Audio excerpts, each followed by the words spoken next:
But then time caught up with my plans.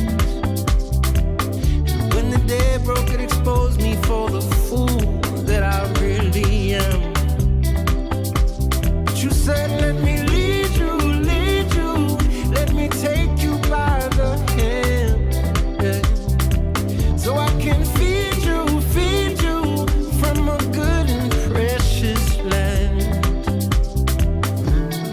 All my eyes have seen, you're all I need. You're all I need, yeah.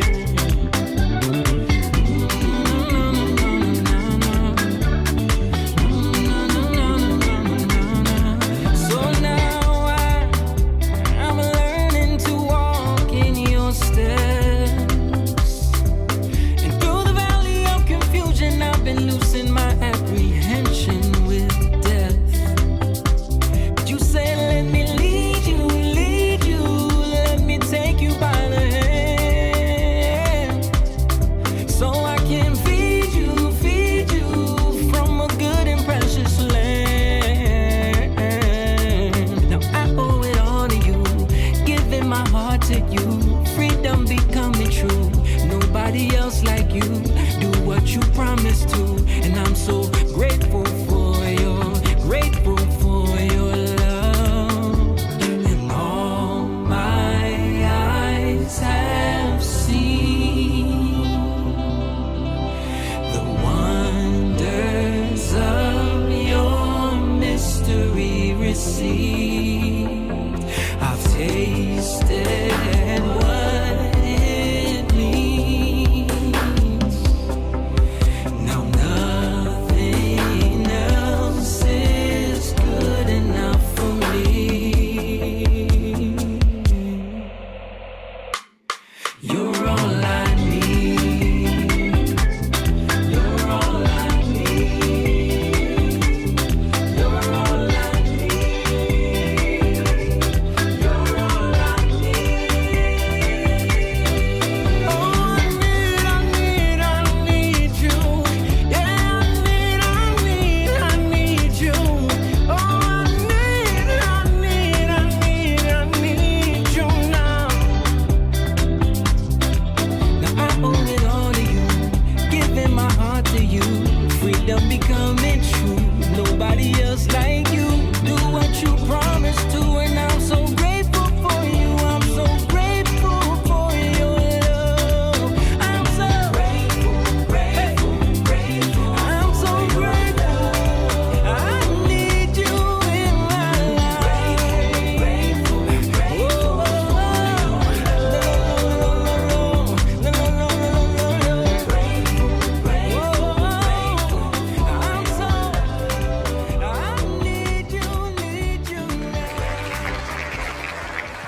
What's up, everybody? We are live like we do every Tuesday night. Thank you guys for tuning in. Shout out to everybody in the chat. I see y'all popping in there, hitting those like buttons. Make sure you like this wherever you're watching right now. If you're on Twitter, if you're on Twitch, if you're on Rumble, if you're on YouTube, if you're on Facebook, make sure you hit the like button, and also drop a comment in. Let us know you're there so we can shout you out and say hello, and also get this thing going, get the algorithm going. But yeah, you're here, you're with us, we're ready to get into it. You're watching Young Lion TV. Let's go.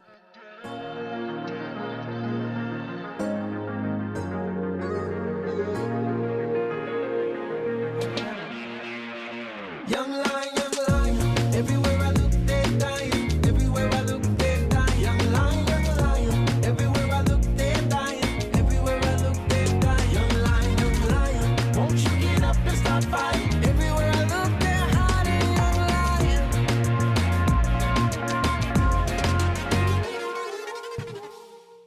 Yes, sir. That's right. Young Lion TV. We're back and we're live. Shout out to Papa Jeff in the chat. He said, hey, guys, light them up.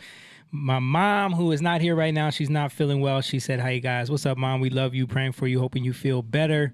But, yeah, a lot going on. A lot happened in the last week. You know, James not here right now, too, because James is not feeling well. Yeah, exactly. So we're gonna keep it going. A lot has happened in the last week. The day that we streamed, the night that we streamed, everybody found out about those wildfires that were going on in California. So our prayers go out to all those people that have lost anything out there, whether it's loved ones or property or whatever. It's a tragedy and mismanagement, but we're going to get into that a little bit. But don't forget, hit that like button and share the video with your friends. Make sure you hit the share button and let's get the algorithm going, because we get shadow banned on everything. Hopefully, Mark Zuckerberg is a man of his word and he's going to take that censorship off of us on all these meta apps. We got banned off of TikTok. But I'm gonna start a new TikTok, and hopefully I'm gonna repost all the same videos and see what happens. Wait, say that again. TikTok about not to exist though. Well, we'll see. I for some reason I don't feel like that's actually gonna happen, but we'll see. But yeah, if this is your first time here, this is the Young Lion TV podcast where me and my brothers and our family, we come together and we talk about stuff that's going on in the world. We've been on a long journey together. We've been working together since high school, traveling around the world, touring, doing all kinds of things in the music business. And throughout that journey, we were led back to God and led back to our faith.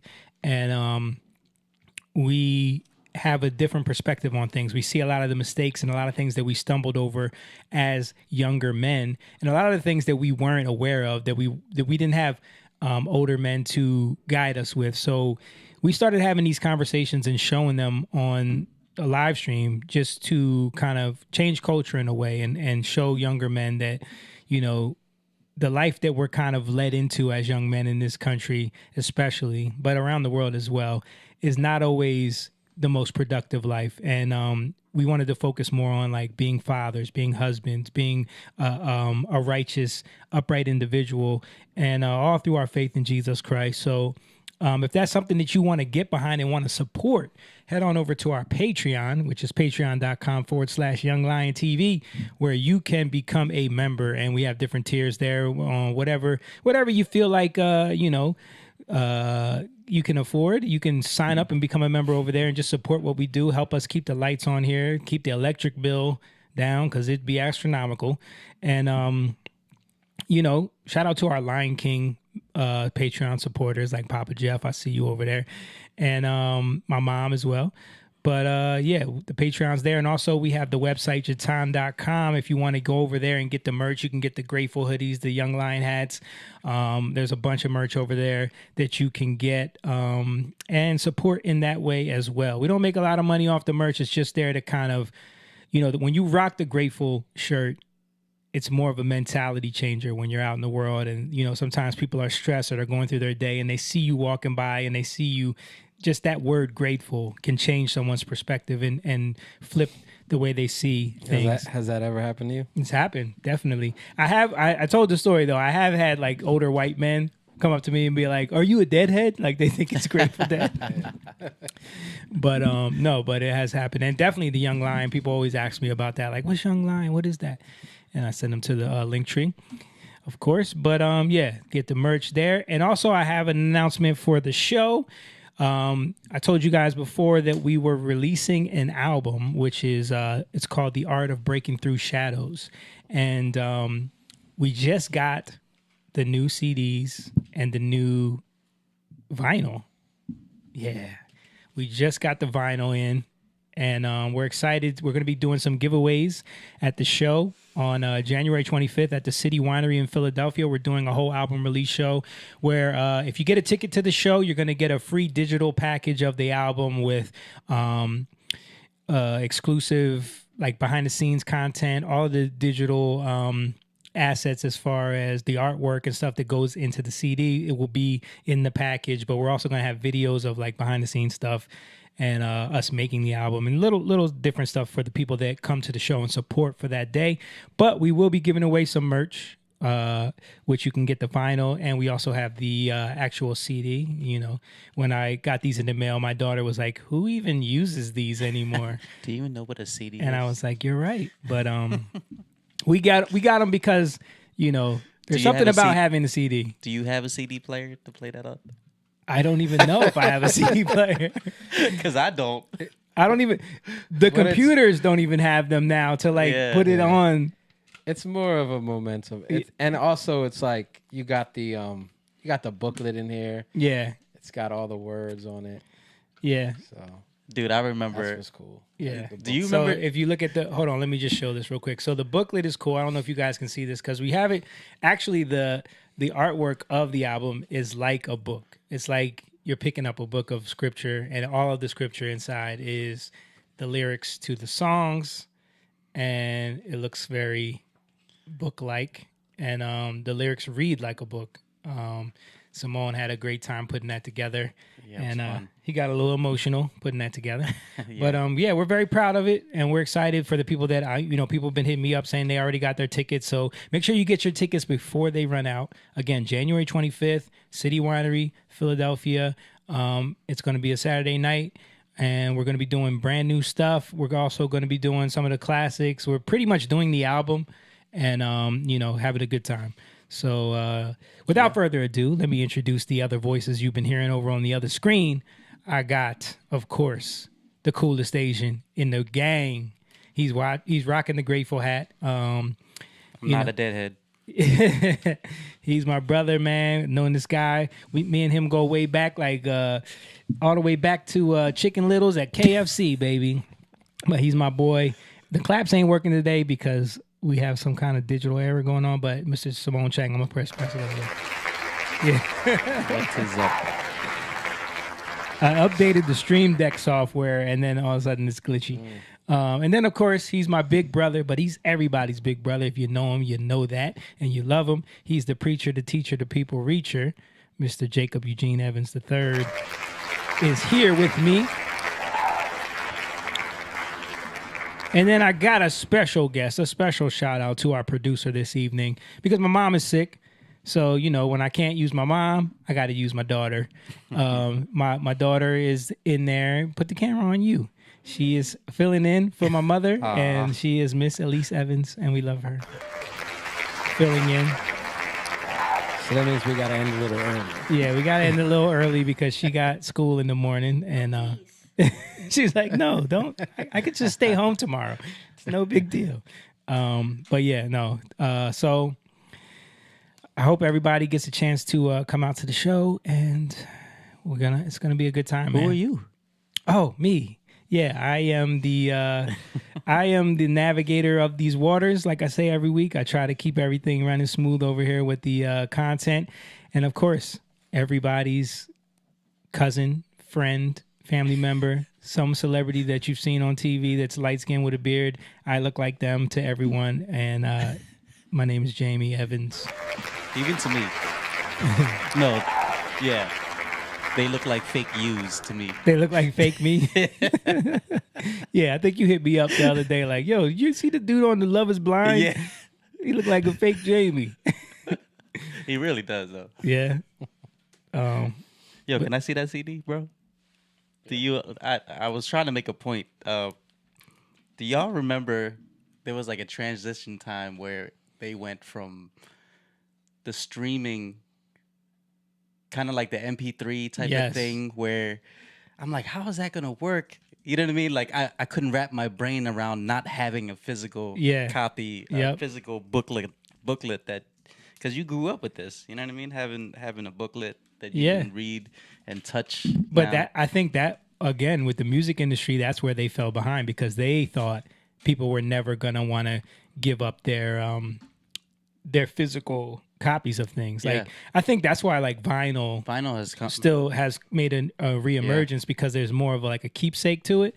But like as far as CDs go, I think having that big book of CDs in your car that you got to fumble around and switch out, when you're driving, and people got tired of that. And then when we made the transition with the iPod era, once Apple, I think that was 2002, that first iPod came out. Yeah. And we were selling CDs at that time. CDs were so easy. We could sell them all the time. We was just talking about with Dave about that today. We would sell them so easily. And then we were around while we saw that transition happen, and it became harder and harder to sell CDs because even we were using iPods to sell the CD a CD instead of a CD player because the CD players would skip. Yeah. They would stop working. You needed batteries, Yep. all of those things. And they were bigger. They were bulkier. Yeah. So it became easier just to pull up an iPod, go to the exact point of the song, boom, play it, and then sell them a CD. So we watched that whole transition of just the MP3 becoming a lot easier to have. But then you lose the artwork, you lose the collectible part of it. Yeah. And I think even that transition into streaming, like Spotify's and the Apple Music, you see they moved from iTunes to Apple Music because even that was like you felt like you still owned the music because you're buying the music, you're downloading an MP3, or you're ripping it from a CD, putting it in your library. You still own the MP3s. Yeah. But now people don't even care about that. They're like, I don't need to waste the storage space. Just put it in the cloud somewhere and let me stream it. Yeah. Yeah. Think about like when we did that, when we sold our CDs. Yeah. We probably sold like 100 and something thousand. Yeah. At least.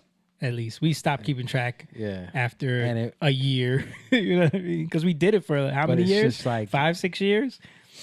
You don't really. That's why like we still see people today like, oh, I still got your CD. Yeah. You know? Just a random place. Yeah. I saw somebody the other day going in the shop right. Yep.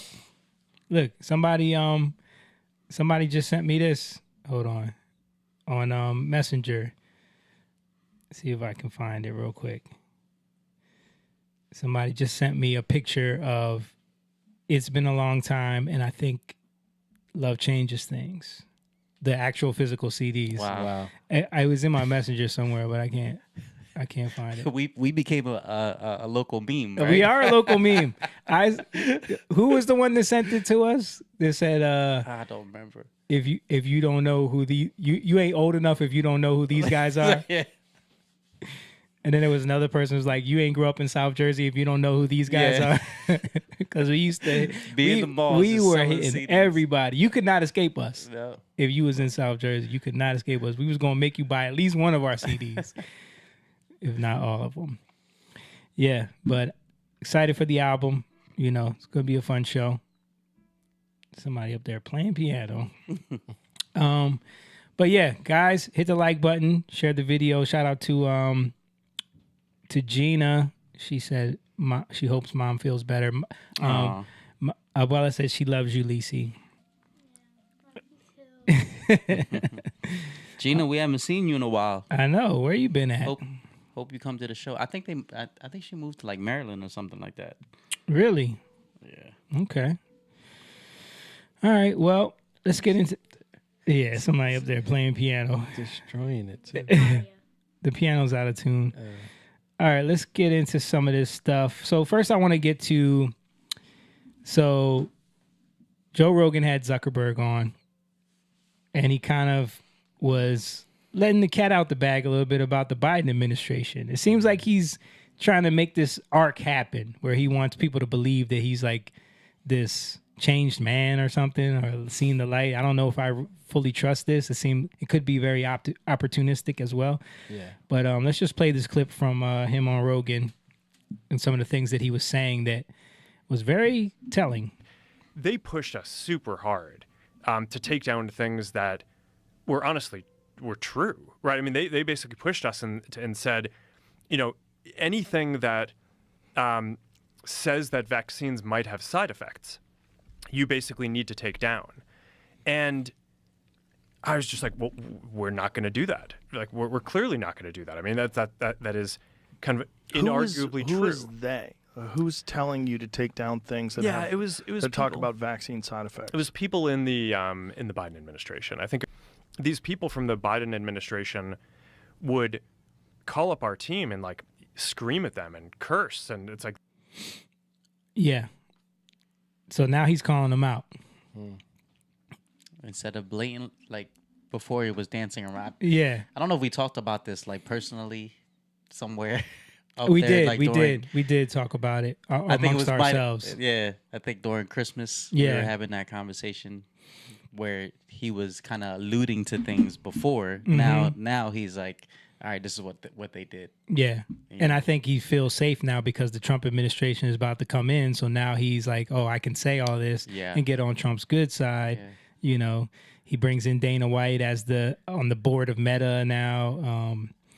So I don't know. I'm hoping that there could be a change happening, but it's hard to kind of put faith in these people because it's like you did so much To like suppress shady stuff, suppressing people, demonetizing people. People got banned off of Facebook. We had videos get banned and demonetized because, you know, certain things in them. Things we said. Yeah. Yeah. My Facebook page, my old Facebook page that had all of my friends and stuff. That's right. I have no friends. Really. What did you get banned for? It was actually that picture of me and you. Well, that was the last strike. I think they actually struck me one time where I went shooting with Kyle and Stan and them, and I had a picture. The target was dictators. It had like a cartoon, Putin cartoon, Kim Jong-un. Yeah. And my caption was, I'm out here killing dictators. Yeah. So they strike me. You can't. Yeah. And then we had the show at Philly, actually, at the Robin Hood Delis in Philly. Yeah. And young boy was there. Ram was taking he took a picture of me and you, and I looked like I'm like looking at you like this. And no, you looked at me like that because I was directing him, and then you were making a face at me, and I was like, caption this, and then people in the comments there was a lot of people were saying, I told you that was. Oh, okay. You know, yeah, people were making jokes. Right? Yeah. And then they just completely flagged me. Yeah. Like they cut my page. I messaged them and, you know, try to dispute it, but it never got wow. Yeah. So I just had to make a new Facebook page. Yeah. Well, I heard The View was up in arms about this. And, a lot of people were. A lot of people are. They're of course, The View. They're so upset about it. But I think we got to understand, like, there's when they try to do these fact checking things, hate speech, like there's no way to actually gauge that. You know, like you can't, if people, like that's what they were talking about, like, well, you never want to offend somebody, but the problem is that you're always going to offend somebody because you never know what's offensive, especially in today's. And anyone can decide what's offensive at any point. At any point, you could say, "Oh, that offends me," and then come up with a justification for that. And then what are we supposed to do? Hate speech. Yeah, that's so you can see that's not a good gauge for things, and it corrupts a lot of things. Like when I say corrupt, I mean it's just like erodes. Yeah, a lot of social media, but a lot of structures, because think about the office. Like if you're in an office setting, like how do you gauge these things and really police?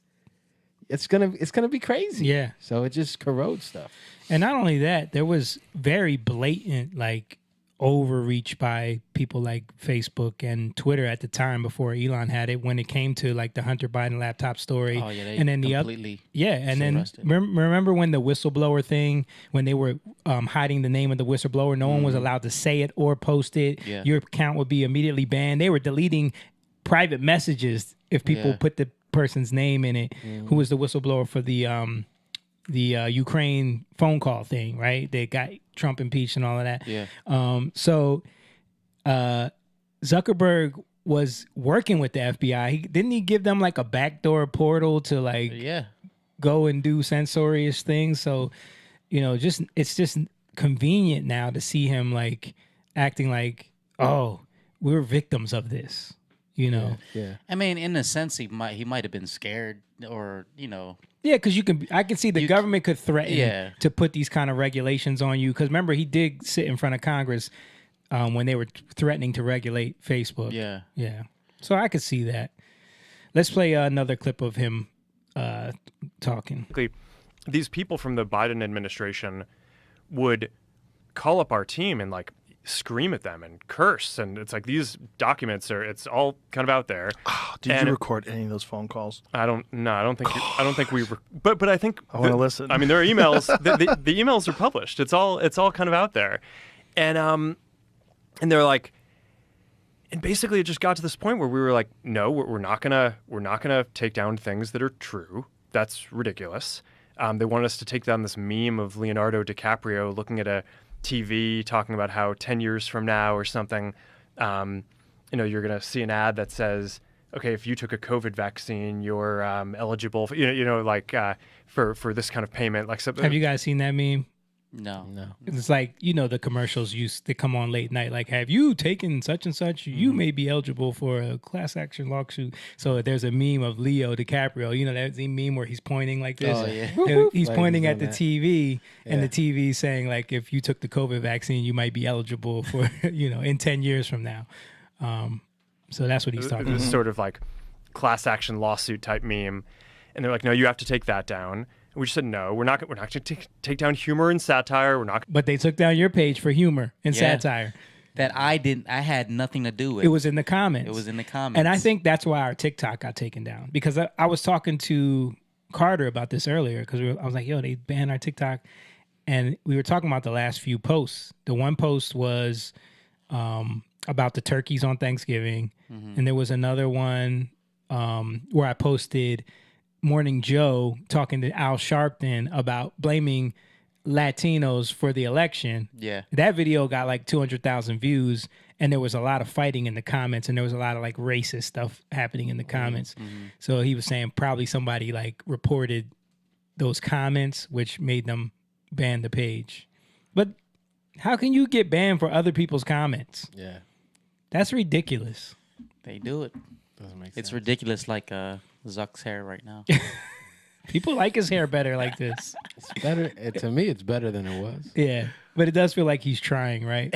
Yeah. Like he's trying too like a hard kid. to be Like a kid. the He bangs. got a little gold chain. Yeah, he got his little chain. What's on that chain, by the way? I can't what is tell. it? I don't know. Probably the Looks tablets, like a blurry emerald tablets of Thoth. You don't like it? You don't like what, the chain or tablets of his The hair? hair. that Yeah. don't exist. Why all the boys at your school wear that hairstyle? Mm-hmm.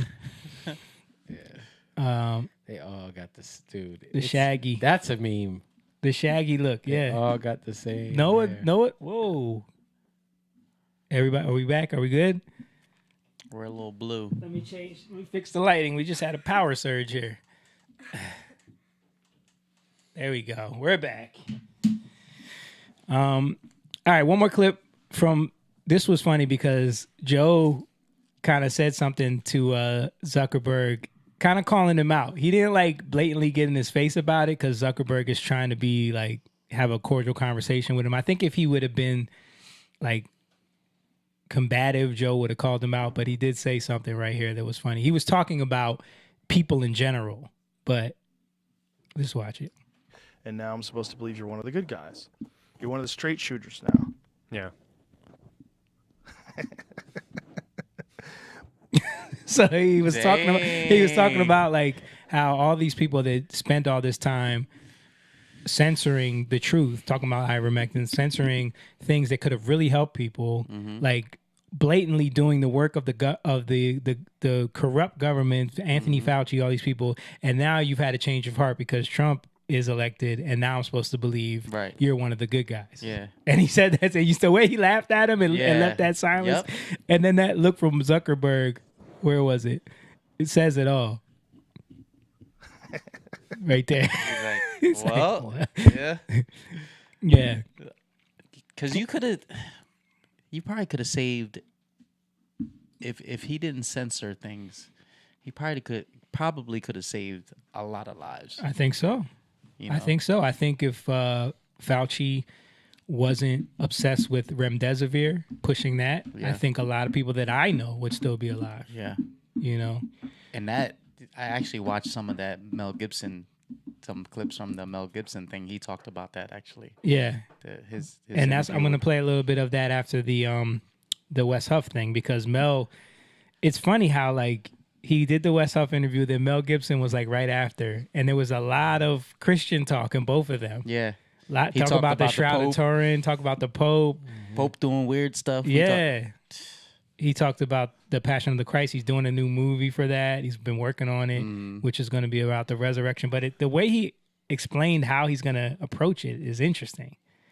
So Mel is a little strange. I don't He know. is. I don't, I mean, dude, he's been in Hollywood forever. yeah. Anybody who's been in Hollywood that long and that young and been like rich that long and been a celebrity that long probably did a lot of drugs back in the day. Yeah, he does like this Yeah. like Yeah.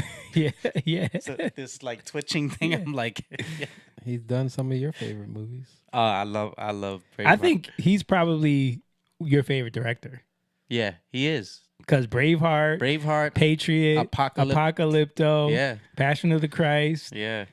You're right. I never even thought of it. He directed Braveheart. Yeah. Yeah. He directed Yeah. Braveheart. Yep. Yeah.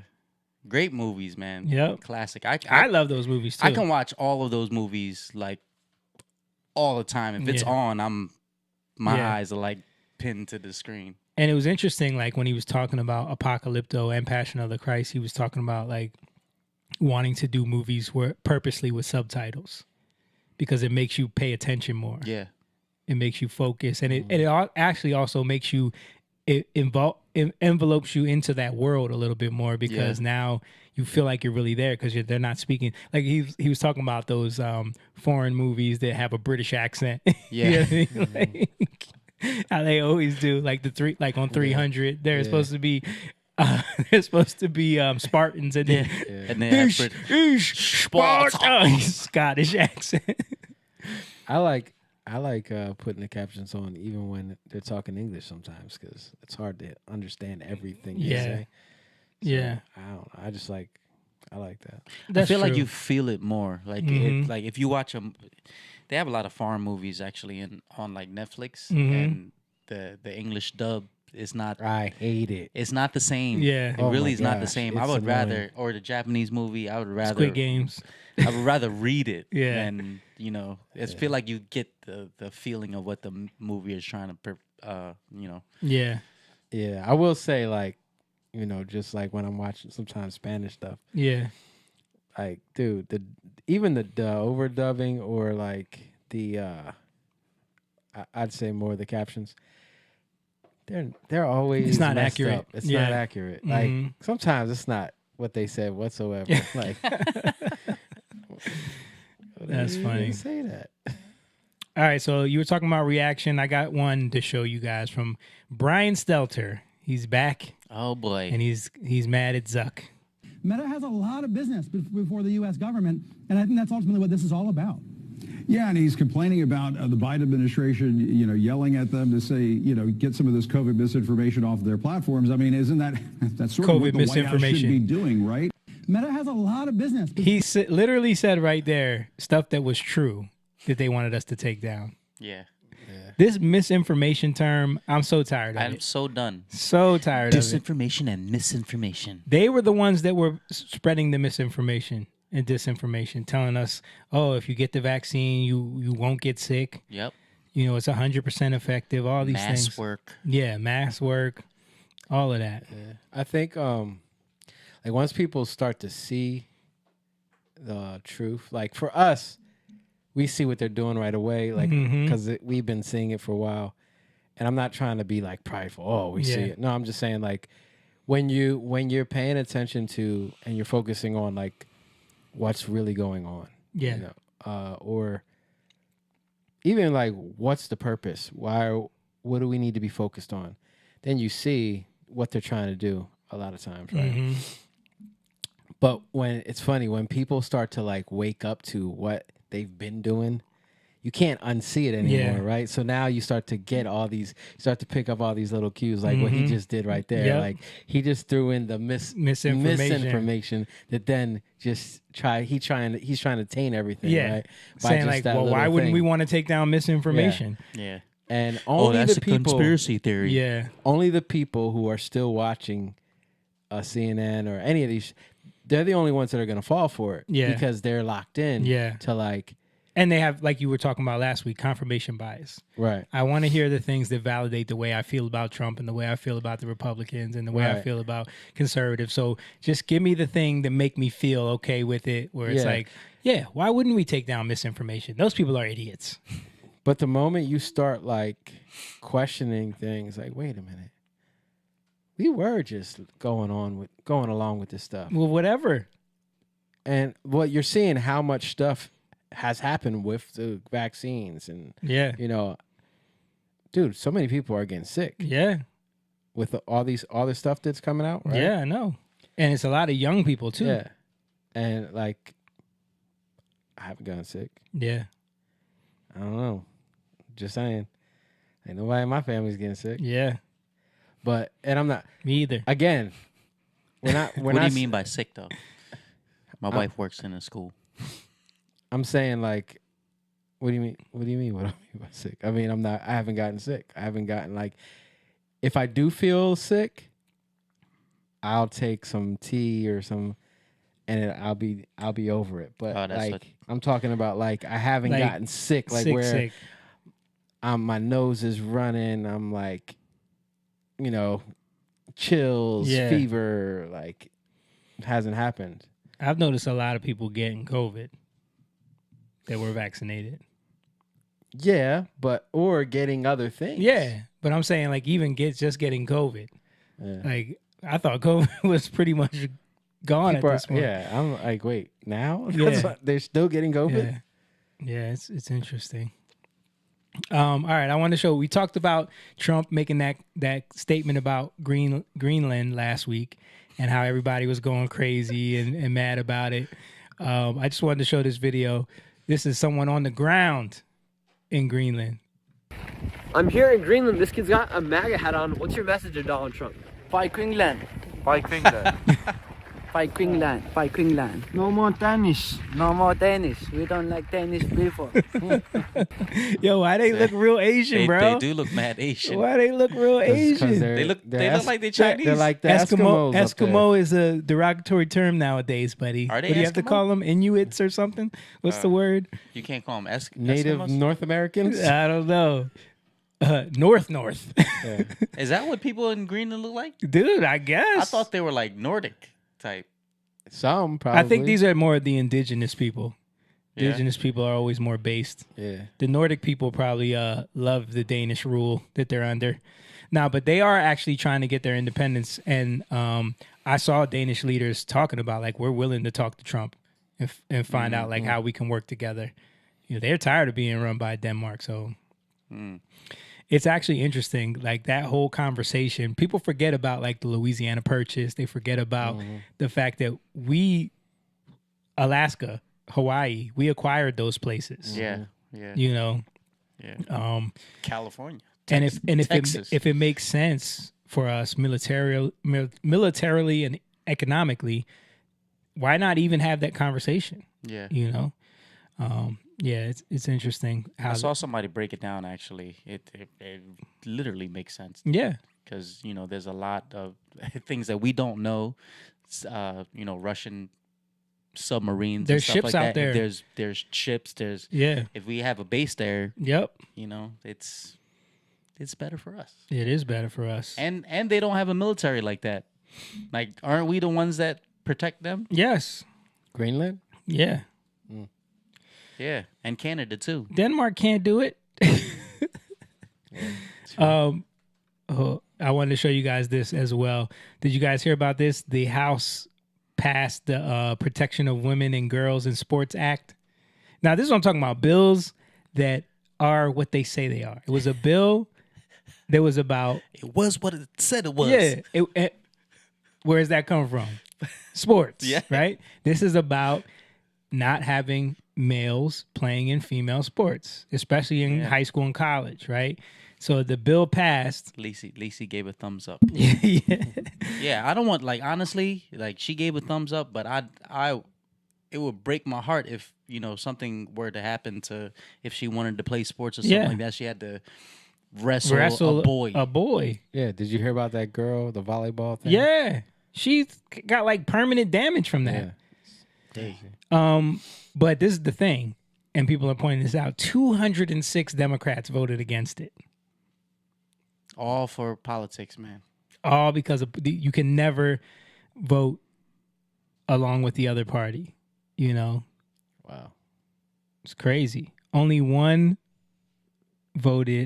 two voted yes. Wow. 2 Democrats. 1 voted present. Yeah. Crazy, right? There's right and there's wrong. Mm-hmm. That's right. Yeah. And then they had that ridiculous hearing today with Peter Hegseth. I don't know if you saw any of the clips from that. Oh, man. It's the confirmation hearing. It's just it's such a circus, man. It is. All these people trying to make him look like he's not qualified. And, you know. You said women can't serve in combat. Yeah. That's not what he said. A matter of fact, I have that clip right here. Pull this up, please. And as you said in your statement, do you agree anybody should be able to serve in the military if they meet the standards? Senator, as the president has stated, I don't disagree with the overturn of Don't Ask, Don't Tell. Great, because I don't want you thinking, can't serve if you're a mom, can't serve if you're LGBTQ, and then last, can't serve if you're a leftist. The statements you said about people who have views differently than you, that we're the enemy, are you saying that 50% of the DOD, if they hold liberal views or leftist views or are Democrats, are not welcome in the military? Are you saying that?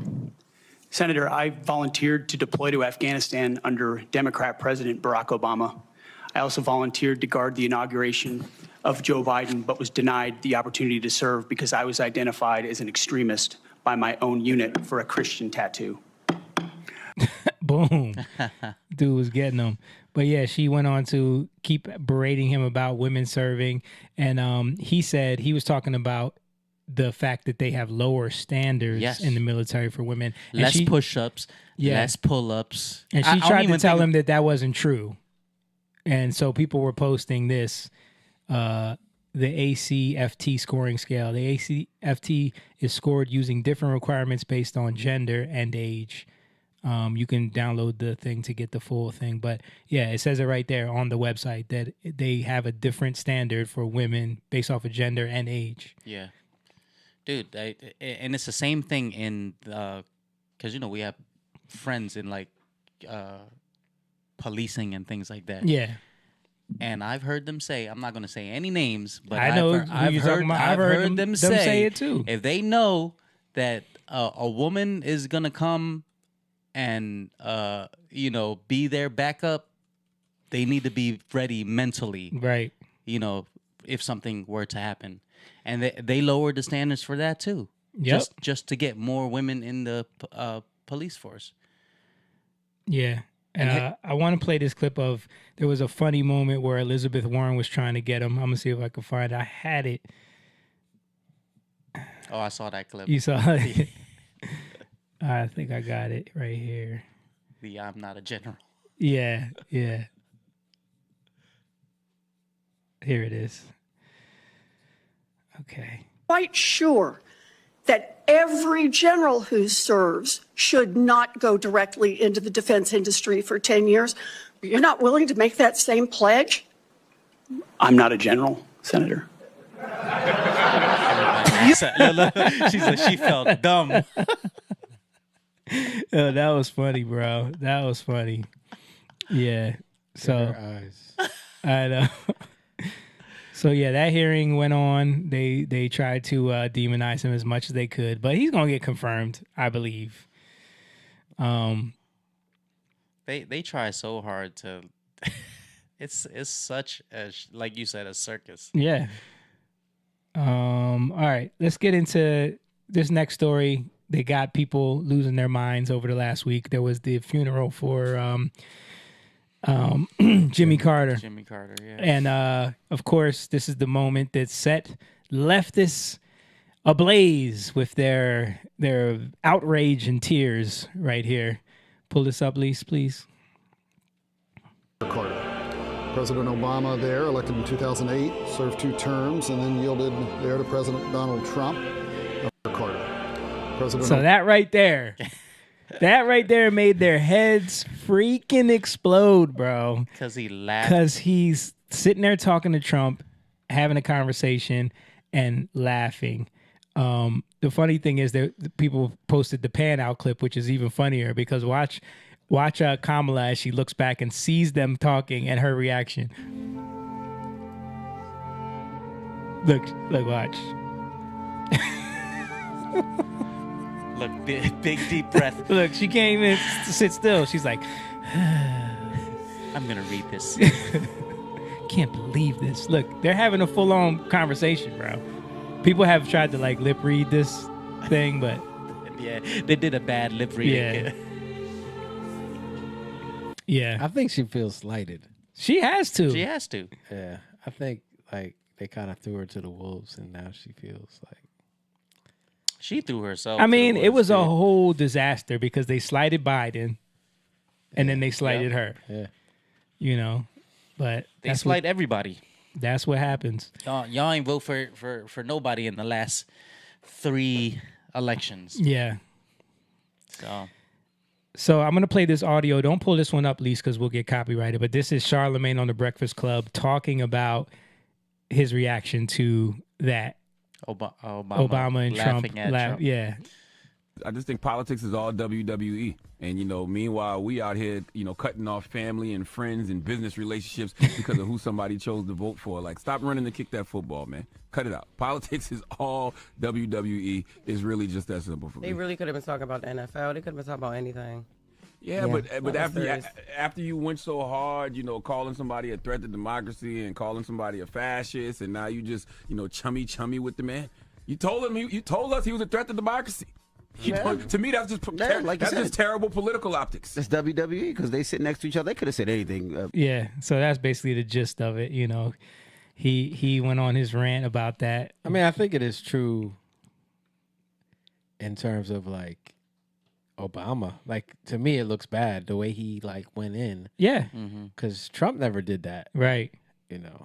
And that he did make that. I think him and Andrew Schultz talked about that on Brilliant Idiots. How like when Trump says you're my enemy, like the way when Trump lost in 2020, he wasn't nice to none of them. You know what I mean? Like he wasn't playing with them. He wasn't pretending like everything was fine afterwards.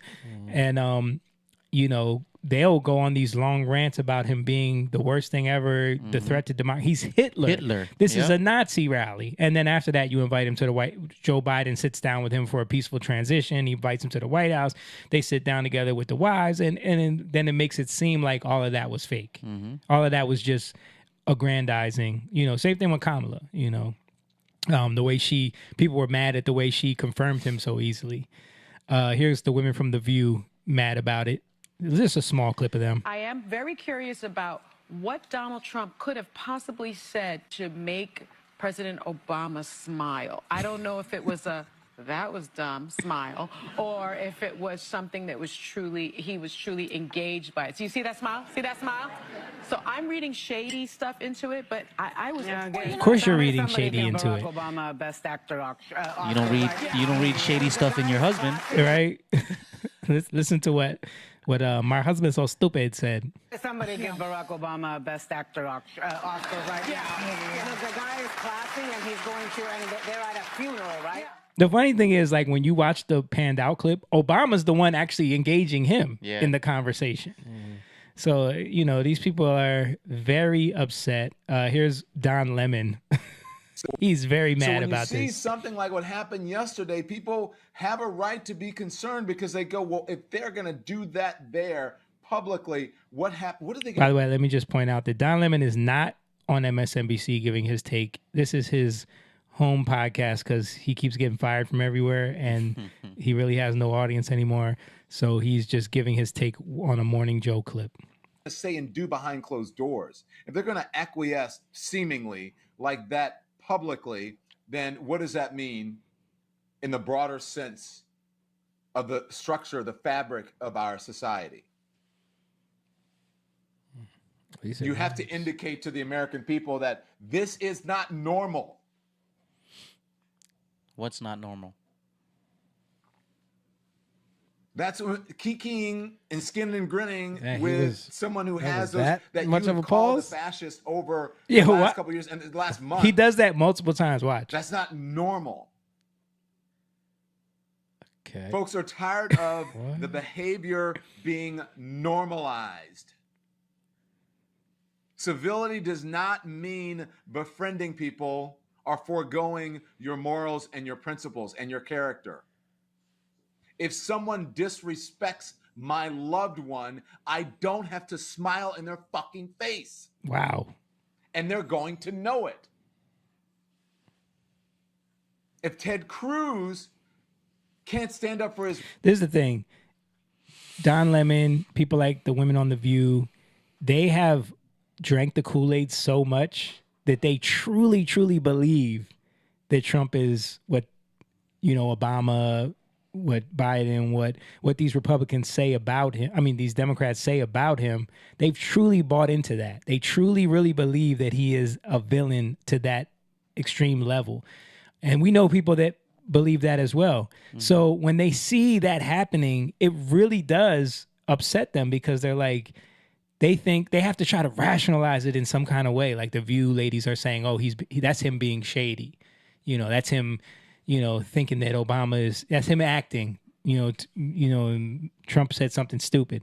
Don Lemon is like, you don't have to smile and people, we don't have to be the cordial ones. Yeah. Yeah, be like Kamala. They don't understand that. No, it's actually that it's not that serious. It's not that serious, and it never was. They were just trying to get your vote that bad. Yeah. That they were willing to say, lie to you. to lie, to demonize someone to that extent because they wanted your vote that bad. The fact that so many people are talking about this 2-second clip. Yeah. Yeah. They're reading so much into it. It's not. That's like, you don't know what they're said. Like some things you just got to leave alone. I don't like that people are trying to make sense of something or try to get in the business of everything. Yeah. Like that just shows fear. Mm-hmm. That just shows fear and insecurity. And you can't be secure to say, I don't need to know about that. Whatever is going on there, like, is going on. I don't know. There's so many things that could have been said. Yeah. Right? So why do we, because I seen this over and over again. I'm like, yo, they might be right. He might be just acting like he, because Obama is very fake. Right. In turn, he acts. He does. He's great at it. So she's right in a sense. He's really good at it, yeah. But you don't know what happened. Mm-hmm. So stop it. Mom said, shout out to Theris who sent us up $50 stars. Appreciate that. Mom said she sent me a funny text of Obama talking to Trump. Let's see. Best way to end the worst week of my life. Barack and Trump sitting next to each other. Okay. Y'all want to play games. Keep testing me. Keep on testing me. I need to hear what they talking about, but Doug is as dumb as he is deaf. This man is as useless as Tim's tampons. I need to hear what's going on. Barack got bigger balls than Michelle for doing this to me. Maybe I'm just overreacting. All right, Kamala, it's game time. Pretend to read and just try to focus on what they say. Maybe Barack is telling him off. Maybe you got this all wrong. I bet he's telling him we can't wait to lock his ass up. You tell him, Barack. Is he giggling? So first I gotta tolerate the Benghazi bitch getting the Medal of Honor, and now this? All right, you know what? Y'all are already on thin ice. If one person says one more damn thing to me, I swear to God. Oh, the power couple is here. Of course Jill sits next to me. All right, Kamala. If she says some shit to you, I just gotta be graceful, right? I gotta be a joyful warrior. Ooh, bitch, you got me fucked up. Jill, okay. I will unburden you. I will unburden. Oh, it went into a AI video. Yeah. Okay. I do want to point out though, look at Melania's face the whole time, yo. She is And not. Trump She's stone sitting faced, next to each other. looking Okay. forward. Y'all want to play She games. is not Y'all want to engaging play at games. all. Keep testing me. She's like, my husband has to play politics, but I don't mess with y'all. You know? Yeah, didn't she say something with the wife Yeah, thing? yeah. She didn't want was no like, parts "Nah, of I'm that. good." Yeah. Yeah, because think about it, this type of stuff that they've said about her son, her, the family, everything. Like, why would you want to engage with them about that? All right, let's move on to the topic of the fires. We'll just touch that real quick because I want to point out the fact that the mismanagement was so astronomical. You know, of course, leftists and Democrats are trying to say you're not allowed to say it. You're supposed to just say something nice about, being there for the people. Well, definitely. I already said that in the beginning, and all of our prayers should be there with all the people that, lost loved ones, lost houses, and everything. But they are definitely. You can pull this up, Lise, from the New York Post. The article was dropped that a recall effort against Newsom is underway in California following alleged mishandling of L.A. fires. New recall effort is underway to remove Gavin Newsom, his leadership of the state's series of catastrophic failures following the devastating Los Angeles fires. So he tried to obfuscate his responsibility in all of this, of course, trying to say that these reservoirs that weren't filled weren't state reservoirs, they were local reservoirs, and the mayor is trying to obfuscate her responsibility. I saw a couple black actresses, who was a Kim Whitley and another woman, one of the ones that used to be on one of them talk shows, talking about how they're only criticizing her because she's a black woman. If they wouldn't be criticizing this if she wasn't a black woman. She has to deal with enough. This is just racism. It's like, no, she did a terrible. She was in Africa when this happened because she was on vacation and had to leave and fly back. Yeah, I mean, this is what incompetency looks like. And, it just shows you're not. These DEI hires. That's the problem. Yeah, You got all these people in the what was that LA fire department? Like all of them were. Come on, man. They had their commercial. Did you see that? Pull it up, Lise. I got it right here. Their commercial. I know which one you're talking was about. A whole oh my gosh, bro. You want to see somebody that responds to your house, your emergency, whether it's a medical call or a fire call, that looks like you. No, you don't. No, I want to see someone that's going to do the job. Their job. That's it. When it comes down to it, that's what it's about. Yeah. Personally, I know somebody who is in the fire department, and they told me what you have to do. You're supposed to be able to go rescue in the fire, lift some stuff, and then carry the person out. That's part of it. That's part of That's part of the training. Okay, because she kind of talks about that. Yeah. Did she talk about it in this? A little bit more ease, knowing that somebody might understand their situation better. Is she strong enough to do this? Or you couldn't carry my husband out of a fire, which my response is, he got himself in the wrong place if I have to carry him out of a fire. Bruh. That's he got himself. What? How could you possibly? And there's a story where that happened to a boy who had cerebral palsy, and his mom during the fire, something fell on her and she broke her arm. She couldn't lift him to get him out of the house, so she had to run for help, and couldn't. And by the time they got back to the house, the whole house collapsed and the boy died. So you mean to tell me that he got himself in a bad spot? Yeah. According to her. According to her. Whatever. What was that a boy? That was a woman. But isn't it funny how like the top people in the department are all LGBT?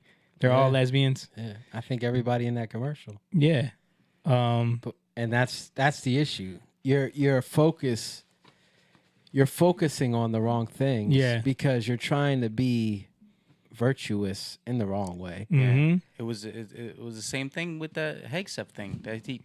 That's not what he means. When he says when talking about women, like if you're a strong enough woman. Which I know some women can do pull-ups, and can lift, certain type of a weight, and they're qualified to do it. Then just leave it at that. Right. If they can do that, then they can do it.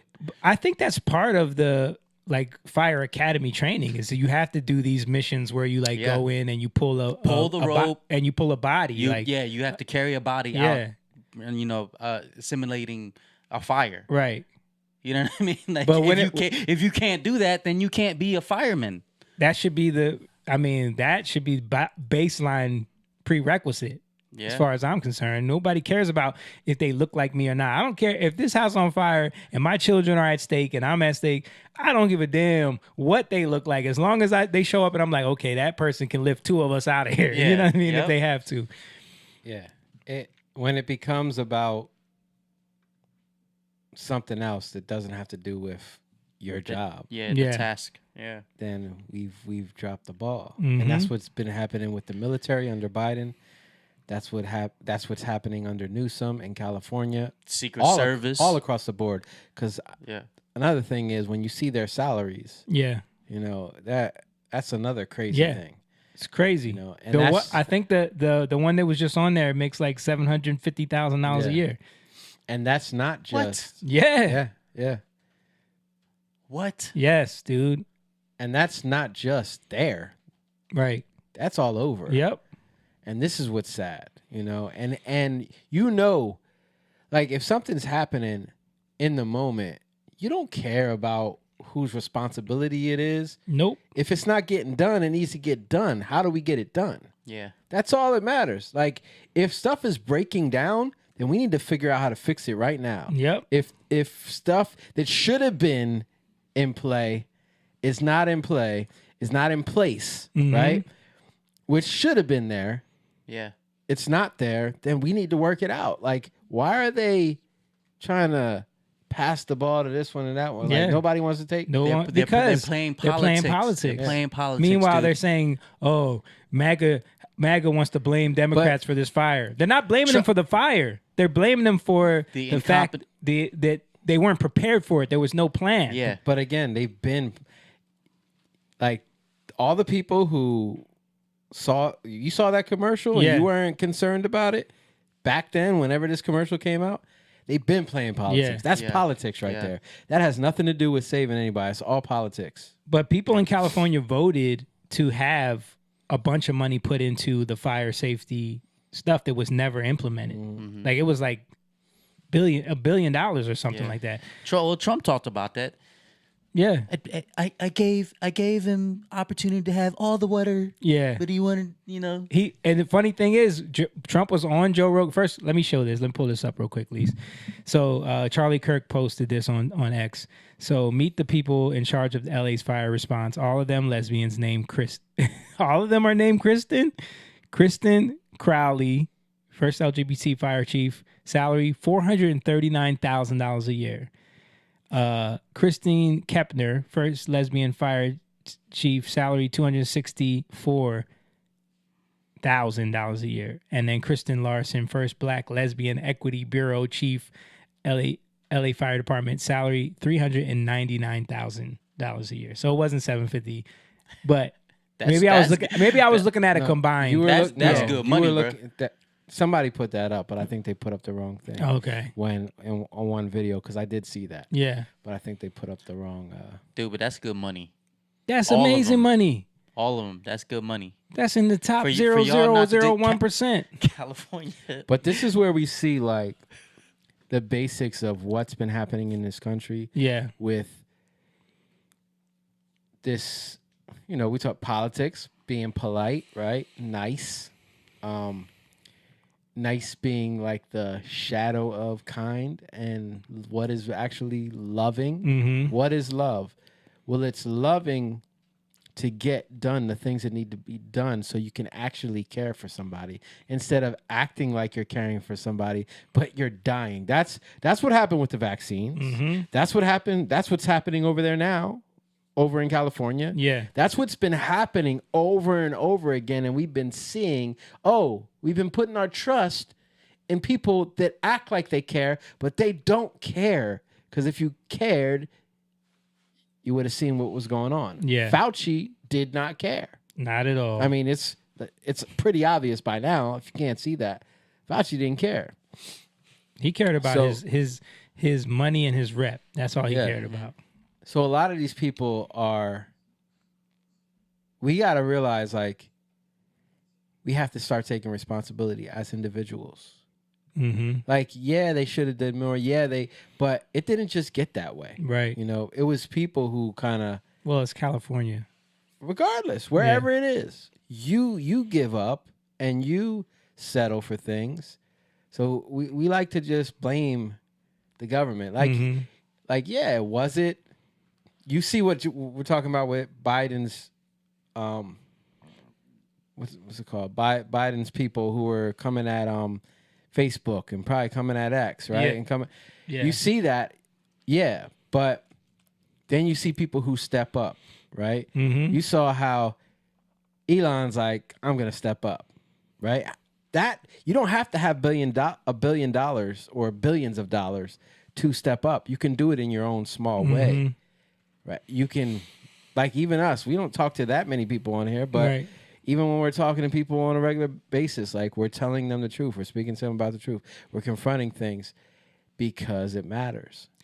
Yeah, and you know, you can't put yourself in a position where you think you're going to vote your way out of something that you know, like, I'm just thinking about the fact that they had a chance to recall Gavin Newsom not long ago. Yeah. You know, and they I don't know if, you know, how many people voted against, but. Well, that was a whole nother thing. Yeah, that's a whole nother story. Yeah, but with the voting. Let me pull up this article real quick because this is what I was talking about. So back in 2014, California voters back a $7.5 billion water bond for them to have the reservoirs filled up and all of that. And Gavin Newsom never did it. Have no water projects been built in California? No, but they are moving slowly. So Gavin Newsom never built it. Now the water is coming out of the fire. Now no water is coming out of the fire hydrants. Yeah, so this was back in 2014. How about the who's the guy he's the president of what is it, Nicaragua? Is it Nica or El Salvador? El Salvador, sorry. yeah. El Salvador. Bukele. Remember he talked about the train in San Francisco, right? That they were supposed to make. Yeah. And it took over what? I forget how long. But it was like an astronomical amount of money. Yeah. And they only did like a very small amount of track. Yeah. So Same thing with the charging stations. It was like $500 million to build these charging stations that they never built. Yeah. So where's that money going? Where's the money going? It's going in the pockets of other people. Yeah. It's going to $499,000 salaries for people to do nothing. Yeah, it's getting eaten up. I saw somebody. It's government putting when it's government. We saw with the internet providing internet, right? Yeah. Nobody got internet, right? If you want to do it and you really care, they talked about DeSantis, right? Something happened. It was one of the hurricanes, and it destroyed a bridge. Not just a bridge. It destroyed the bridge. It destroyed like this tourist town, you know, that brought a lot of money in Florida, right? And they were like, they were proposing things like contractors or whatever like that. Oh, this is going to take this certain amount of time. This person said that they watched Ron DeSantis rebuild it within like 4 or 5 months. He just brought the right contractors who really cared about Florida. If they want it done, they can get it done. That's the leadership. We talk about that in California. Yep. If you want the homeless problem, you know, gone, it can be fixed. But they don't want it fixed. They don't want it fixed. I mean, yeah, there's always going to be homeless. There's always going to be poor. But like the problem is the amount. Yeah. How bad it is. Right. It's ridiculous. Yeah. It's crazy. Yeah. And that's the issue. And then on top of that, did you hear how much Biden is giving to the victims of the fire? $770, while he just signed another $500 million over to Ukraine. Mm-hmm. And what was it, like $1 billion or something like that, or something crazy to that? What's that country in Africa that he just gave money to? Oh, was that the Congo? I don't remember. It was one of them. One of them, yeah. Yeah, I remember seeing that. But you know, you don't care about people in your own country, dude. You know, the left is trying to blame climate change for this, and you know, saying this is why we need to take it seriously. But CNN did a little poll, and they were kind of mad about the result from it. I don't think Americans are making this connection. And the way we can see this in right here and now, take a look at the monthly change in Google searches. Look at the searches for wildfire, up 2,400%. My goodness gracious. This is the most amount of people searching for wildfires ever, going back since Google Trends began back in 2004. But look at climate change. Look at the change. It doesn't go hand in hand with wildfires. It's actually down. It's down 9%. And I also looked in California. There has been no increase in the number of searches for climate change. So the bottom line is this. Americans are definitely interested in learning about these wildfires.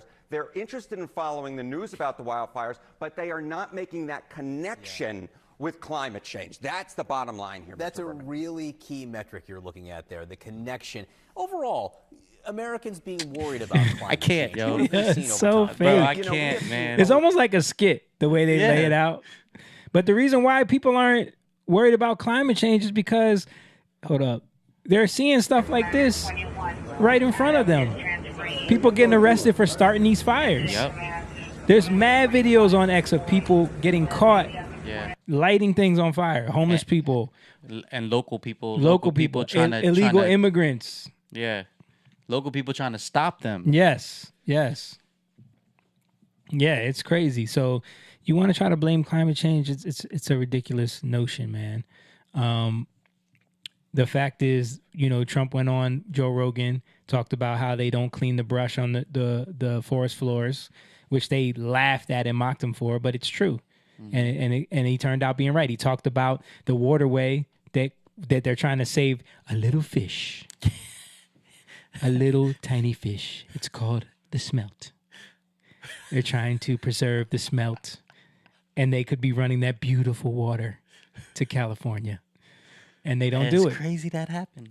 They divert that water that could be coming in to California back into the ocean just to save that fish. Yeah. And it's ridiculous.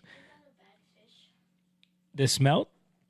I don't know what a smelt even does. It's like a what they say it does nothing. Let's look at what's the. But is a smelt more important than human lives? No. But when you are a delusional leftist, environmentalist, you think so. What is the importance of the smelt? Let's look it up. A lot of people probably look this up. That's the first top story on Google. Smelt are important for the environment as food for other animals and as a food source for humans. Los Angeles Times. With attacks on lowly Delta smelt, Trump and the GOP launched baseless claims about fire and water. Yeah, of course it's baseless. It's not baseless when there's no water to even, fight this fire.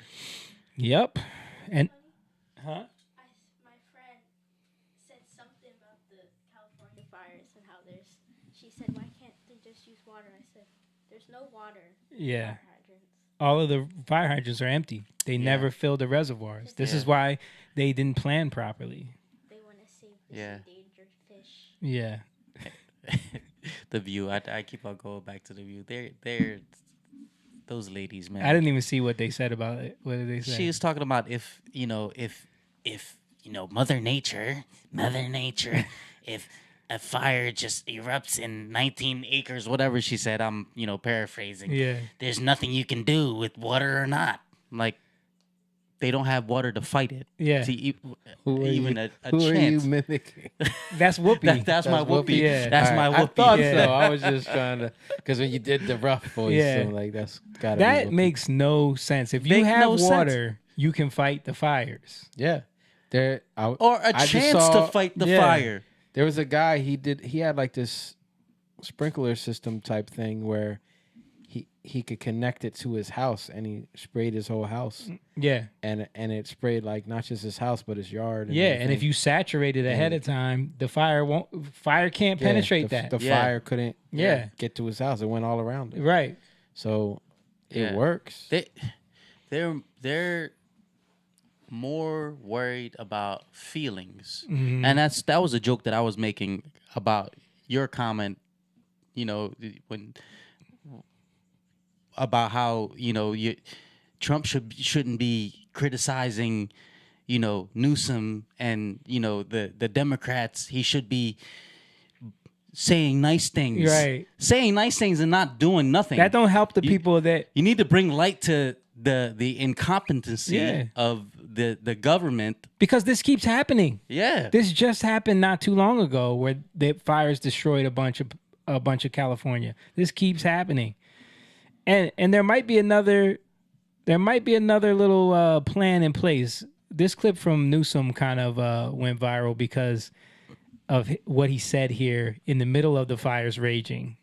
Already organizing a Marshall Plan. We already have a team of looking and reimagining LA 2.0, and we're making sure everyone's included, not just the folks on the coast, people here that were ravaged by this disaster. You just said you're organizing a Marshall Plan for the rebuilding of California. What is that Marshall Plan? For Tell this us about region, this Marshall we're just Plan. starting to lay out. I mean, we're still fighting these fires, so we're already talking to city leaders, we're already talking to civic leaders, we're already talking to business leaders and nonprofits, we're talking to labor leaders. We're starting to organize how we can put together a collection of individuals on philanthropy for recovery, how we can organize the region, how we can make sure that we are seeking federal assistance for the Olympics more broadly, but also federal assistance for the recovery efforts, and how we can galvanize the community with folks that love this community to really develop a mindset so that at scale we're dealing with the scope of this tragedy and responding to it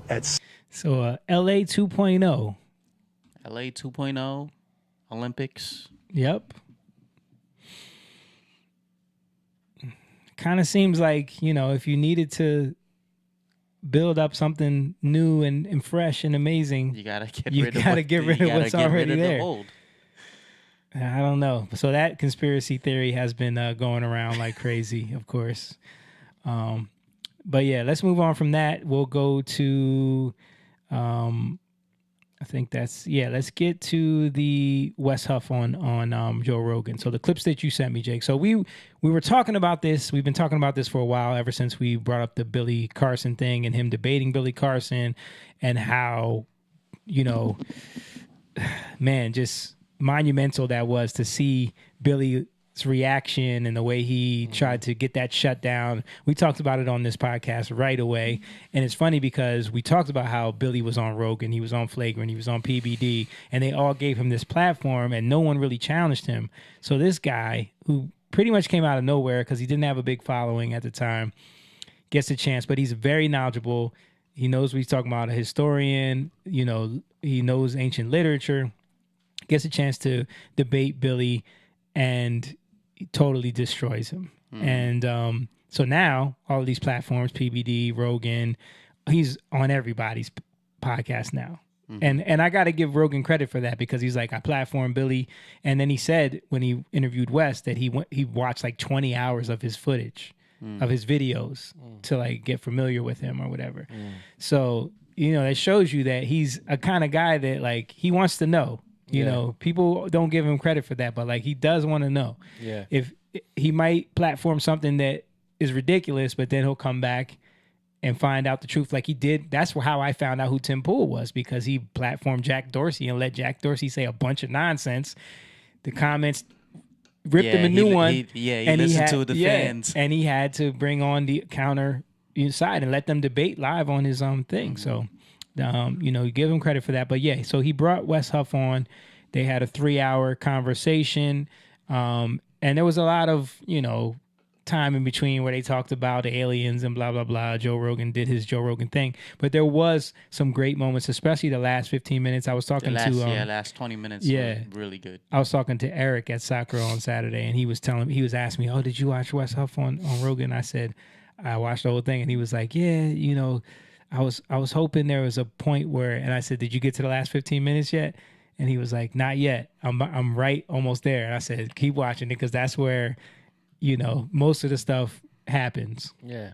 So in the beginning, they kind of address the Billy situation. Then they talk about a bunch of other stuff, touch on it here and there.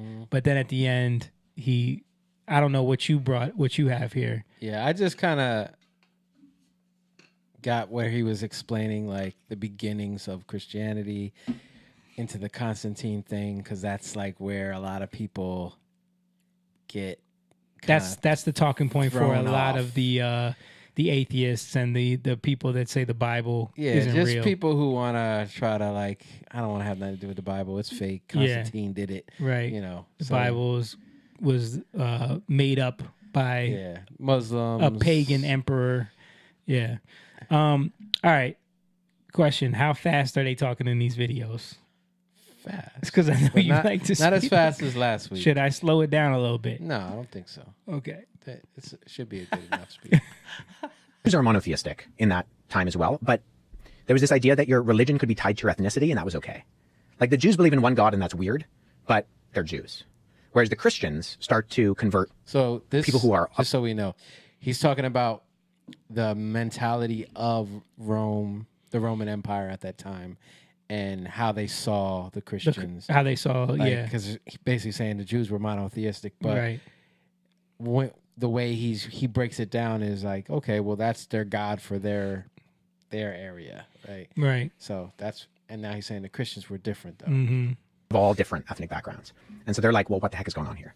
Because why are you saying... So the earliest criticisms of Christianity were actually that it was atheistic. Being the negative participle, and theos meaning God, right? Because the ancient world was polytheistic. Right. But more than that, it was what's sometimes referred to as henotheism, in that it's not that they believe in many gods, it's that they believe in many gods, and your gods could be my gods, right? Jupiter could be Zeus, just the same god by a different name. And your cities could have gods, right? Osiris and Ra can live in Egypt, and Zeus and Athena can live here, and that doesn't compromise anything. But then the Christians are coming around and they're saying, actually, no, none of those gods exist. If they exist, then they're demons, but they don't actually exist. And this was a big point of persecution within early Christianity, is that a lot of physical events were tied to supernatural events. So there's an ancient historian who has this line where he says, if the Nile River is too high in Egypt, or the Tiber River is too low in Rome, the cry will ring out the Christians to the lions. Because if you have a famine in Athens, and they're going, okay, what's the reason for the famine? Well, Athena's mad because there's a bunch of people running around saying she doesn't exist. Okay, well, let's deal with them. Let's to the lions. Yeah, let's get rid of them, and that'll solve our issue. So Christians were this very oddball group. Kind of crazy that it wound up taking over the area. Well, that's part of, I think, the argument of, well, how do you explain that? How do you explain it going from 11 scared disciples in an upper room to being willing to go out and die for the proclamation that you believe that Jesus rose from the dead, and you saw him, and you touched him, and you ate with him, and he wasn't a ghost. You actually ate fish with the resurrected Jesus. How does Constantine fit into this? Like, what is Constantine's education in Christianity? Yes. And I saw Wes on a podcast after this where he talked about his debate with Billy Carson, and he was saying how like he's used to people asking this question, and Billy's like approach is so strange to him because he's bringing up stuff that like no one ever brings up because it's so ridiculous. But he said, I'm used to the like Constantine question. PVD, right? No, it wasn't PVD. It was a different podcast I was watching. He did kind of say that on PVD, yeah. So Constantine is a pagan up until a point in time when he converts. So who educates him? Good question. I don't know in terms of his education. I know he does have some like crossover with some prominent Christians later on. He's a sun worshiper, but right before Constantine, you had a guy named Diocletian, who was the emperor, who basically had the goal of wiping out Christianity entirely. And so the worst point of persecution was under the Diocletian rule. He actually made it so that if you had to go into like the equivalent of your town hall, and you had to take a pinch of incense and offer it onto the altar of Caesar, him, right, the king, and say, Caesar et Kyrios, Caesar is Lord. And part of this was that they knew that Christians say Jesus et Kyrios, Jesus is Lord. And Christians wouldn't do that. So here's how you outed them. And if you didn't do this, so if you did do it, you were given this piece of paper. It's called a libellus. And a libellus allowed you to buy and sell. If you didn't do it, you didn't get a libellus, which meant that you were not allowed to buy and sell. Wow. And so you have this incredible era of persecution where Christians are being like killed, and Christian literature in particular is being destroyed because they're hunting it out. So Constantine comes after this, and he knows that this is bad for Roman society. And so him and Licinius get together. They're both ruling the Roman Empire at the time. And in 313, they put out this edict of tolerance, which includes Christianity. So it's called the Edict of Milan, and it decriminalizes Christianity. So it's no longer illegal to be a Christian. What was their motivation? I think they just felt like in order to establish peace within the empire, you need to make sure that people aren't fearing you constantly to that degree. And so it wasn't just Christianity that benefited from the Edict of Milan. A number of religious minority groups were benefited from this particular event. But this happens between 313 and 325. Constantine converts, and so he becomes friendly to Christians. He also he commissions books of the Bible to be written, and so this is where we first get our understanding. Like when we think of a Bible, we think of it as like in a single bound volume, like because we have the 66 books of the Bible, and it has a nice cover on the page or on the front. But in the ancient world, those existed independently. So like P52, like that would be a separate copy of the Gospel of John, and that's what it would have been understood as scripture. Well, Constantine, as like a peace offering, commissions all of these documents to be brought together and published in one book. And so we actually have what we think are some of these documents. So when I was talking with Billy Carson, he brought up the Sinai Bible, Codex Sinaiticus. Codex Sinaiticus is probably one of these documents that Constantine commissioned because it's one of our earliest examples of a cover-to-cover, Genesis to Revelation copy of the Bible. And it comes from the 4th century. And based on both its dating and based on the fact that this would have been incredibly expensive to make. Like it took 360 sheep just to put together. Wow. Which would have been the equivalent of like. Yeah, I remember when he said that. I was like, I never think of it in that perspective because they didn't have paper back then. 350 sheep. Yeah. So to make a book of that magnitude and have people write it, and you had to write it by hand, like that is a huge undertaking. I don't know, tens of thousands, if not hundreds of thousands of dollars today. So the reason why we're pretty sure that documents like Codex Sinaiticus, Codex Vaticanus, potentially even Codex Alexandrinus or Codex Washingtonianus are documents that could have been part of this commissioning is just because they're such giant projects. Very few people would have had the ability to produce something like this other than an emperor. And so we actually have some of these documents that survive today. Are there any books that were decided, and how do they pick the order that these stories are in the Bible? And are there any books that were excluded, like where there's debate on it? Yeah, great question. So this is the issue of what's sometimes called the canon of Scripture. Right. So very early on, when you have Christians having these conversations, the 4 Gospels, Matthew, Mark, Luke, and John, there's unanimous agreement about those. Particularly, and that's not to say that there aren't other Gospels that pop up. It's that you have this chain of custody that goes back to the earliest Jesus community. Jesus has disciples, and there's a group of individuals who we call the Apostolic Fathers, who are the disciples of Jesus' disciples. And so they comment on the books that the disciples of Jesus, or that people within the community of the disciples of Jesus wrote. And so we actually have a very close connection to the time. And we see early on that you have guys like Ignatius of Antioch arguing that there are only 4 Gospels, he's in the 2nd century, and there couldn't be any more than 4. Or Theophilus of Antioch makes the similar argument, and they name Matthew, Mark, Luke, and John. Now, Ignatius of Antioch also talks about other Gospels, but he specifically highlights the fact that the Gospel of Thomas, Gospel of Truth, Gospel of the Hebrews, So a lot of these guys they're talking about are church fathers. Yeah, So yeah.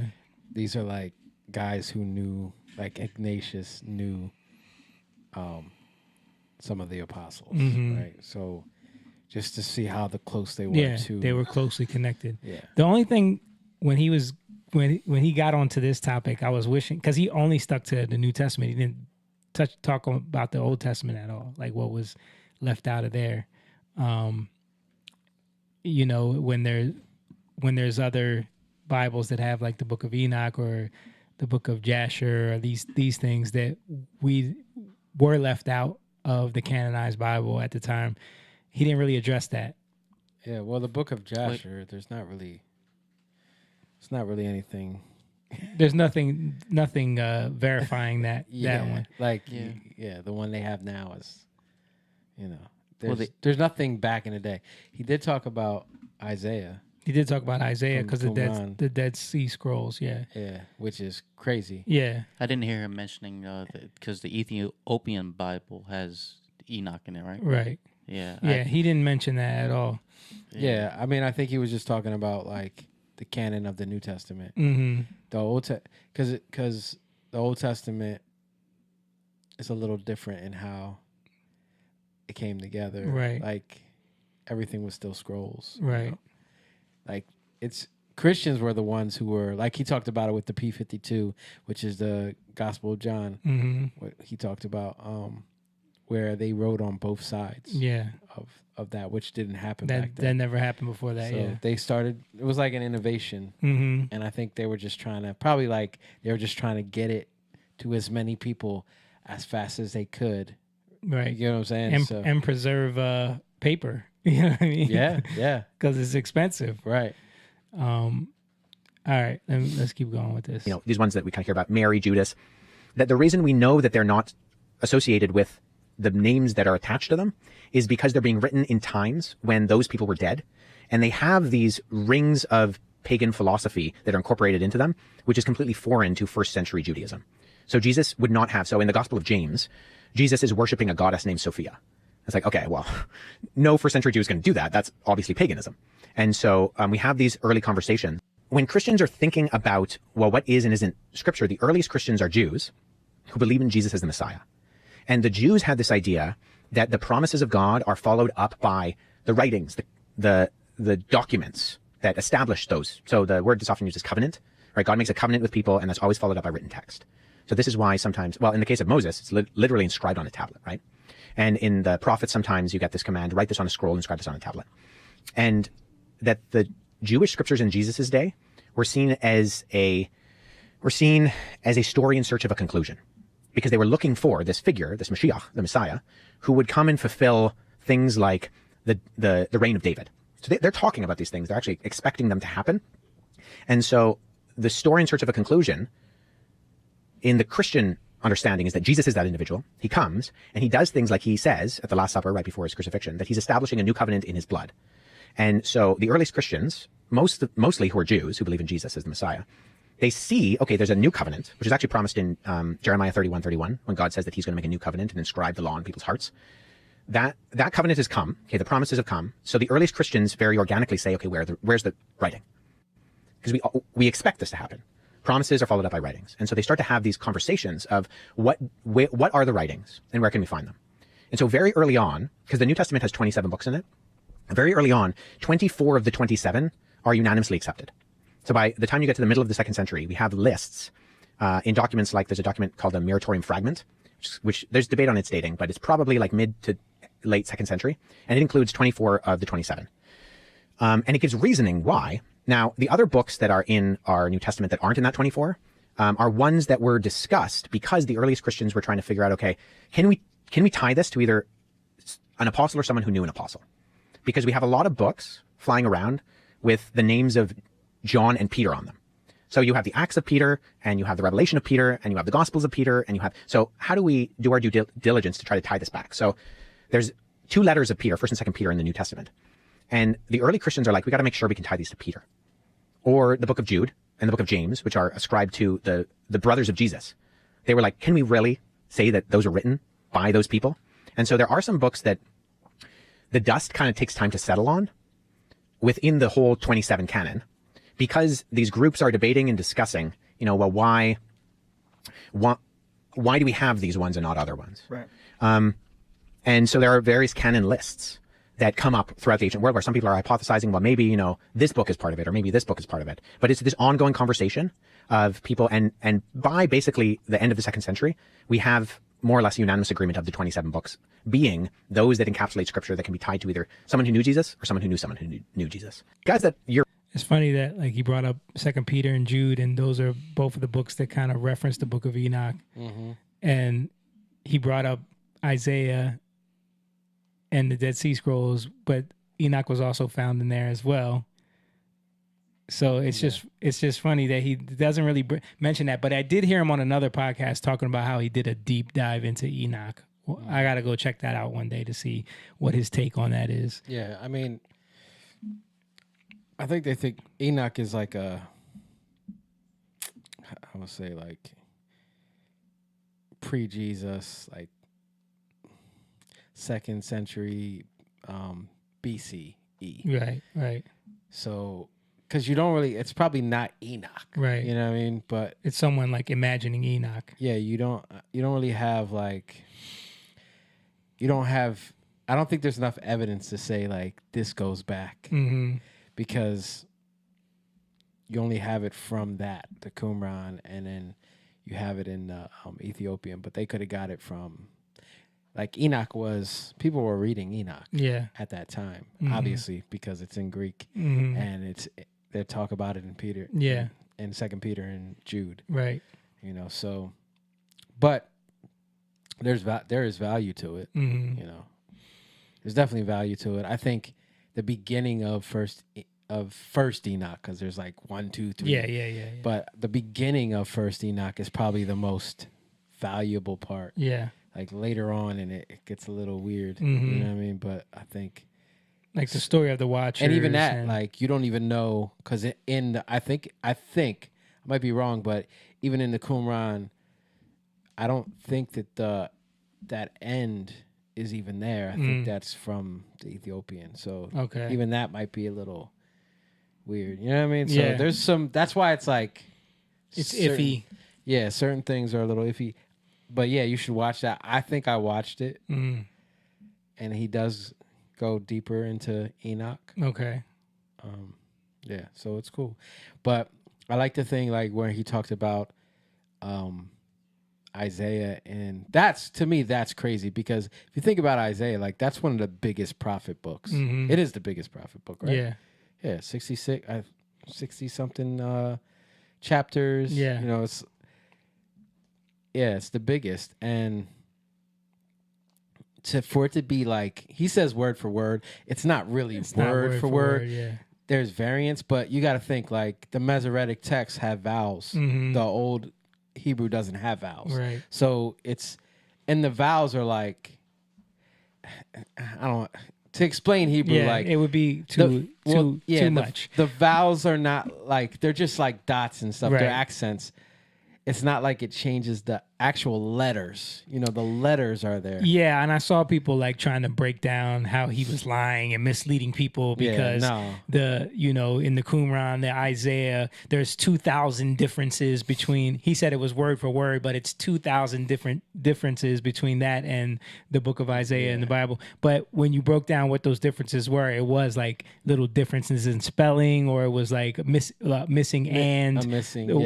Like stuff that doesn't matter. That doesn't change. Stuff that literally doesn't matter in terms of how you read it. Yeah, it's not going to change it. Yeah. So that's the things that's like, you know, people will try to. When people don't want to. There's a bunch of like atheists. Again, it's confirmation bias, right? Like when you want to find something, you're going to find something. Right. When this is how Wes Huff lied on Joe Rogan. And then they do the whole breakdown. When you look at Isaiah and the Qumran, there is actually 2,000 differences. He said word for word. And it's like they try to hold you because he said word for word, which he was just using a colloquialism to Joe Rogan to basically tell him like, yo, it's pretty much the same thing that has transitioned from ancient times all the way to today without much difference. Like, that's a miracle. And Joe even said that. Like, that's a miracle. Yeah. You know? Yeah, and for me, like, there's so much, like, you have Isaiah 53, Isaiah 43, Isaiah 9, Isaiah 11. Like, you have way more than that, but you have so much messianic prophecy in Isaiah. Like, stuff that is just like, that's Jesus. Like, it's just plain, you know, when you read it. If you read it without bias, right? Because there's Jews read it and sometimes, they will justify it. Right. But when you read it without bias, it's clear, you know. Wes was saying that he's getting it from both sides. Yeah. People try to, debate him now. Right. And it was funny.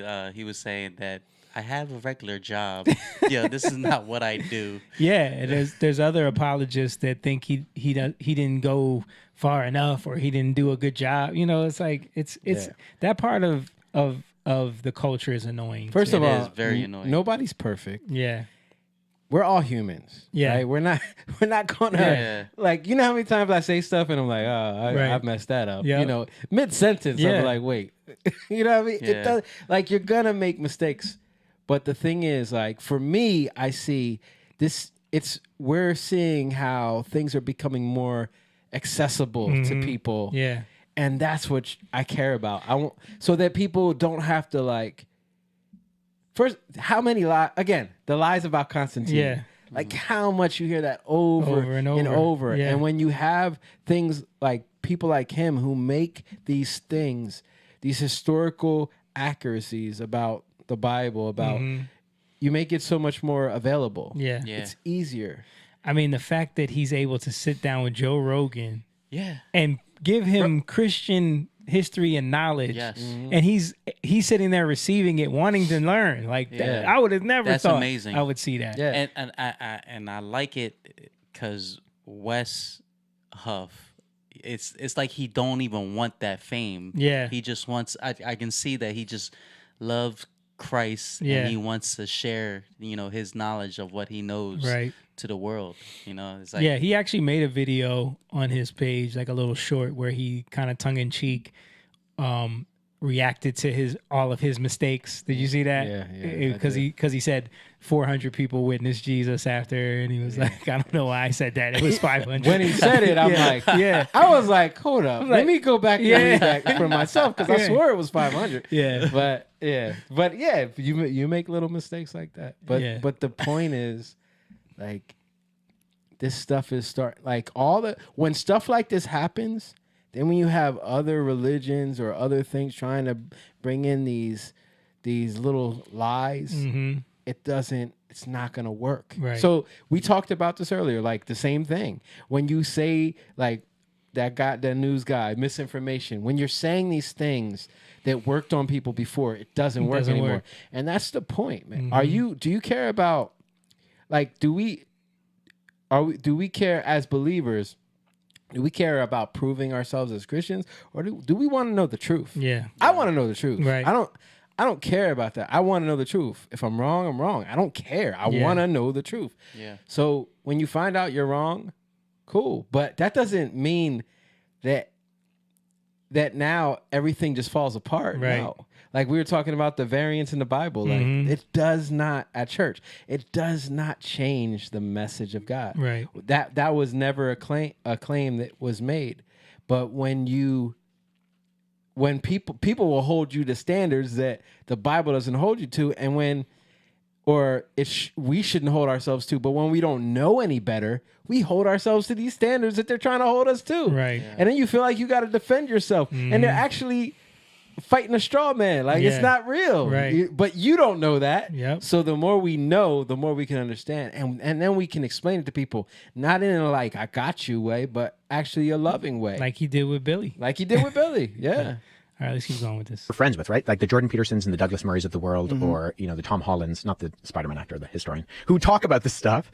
I think I really like the way that Jordan Peterson articulates it, but I think he misses the forest for the trees. How so? In that he sees Jesus as an archetype. And I don't think actually even Jesus gives you the opportunity to see him as the archetype.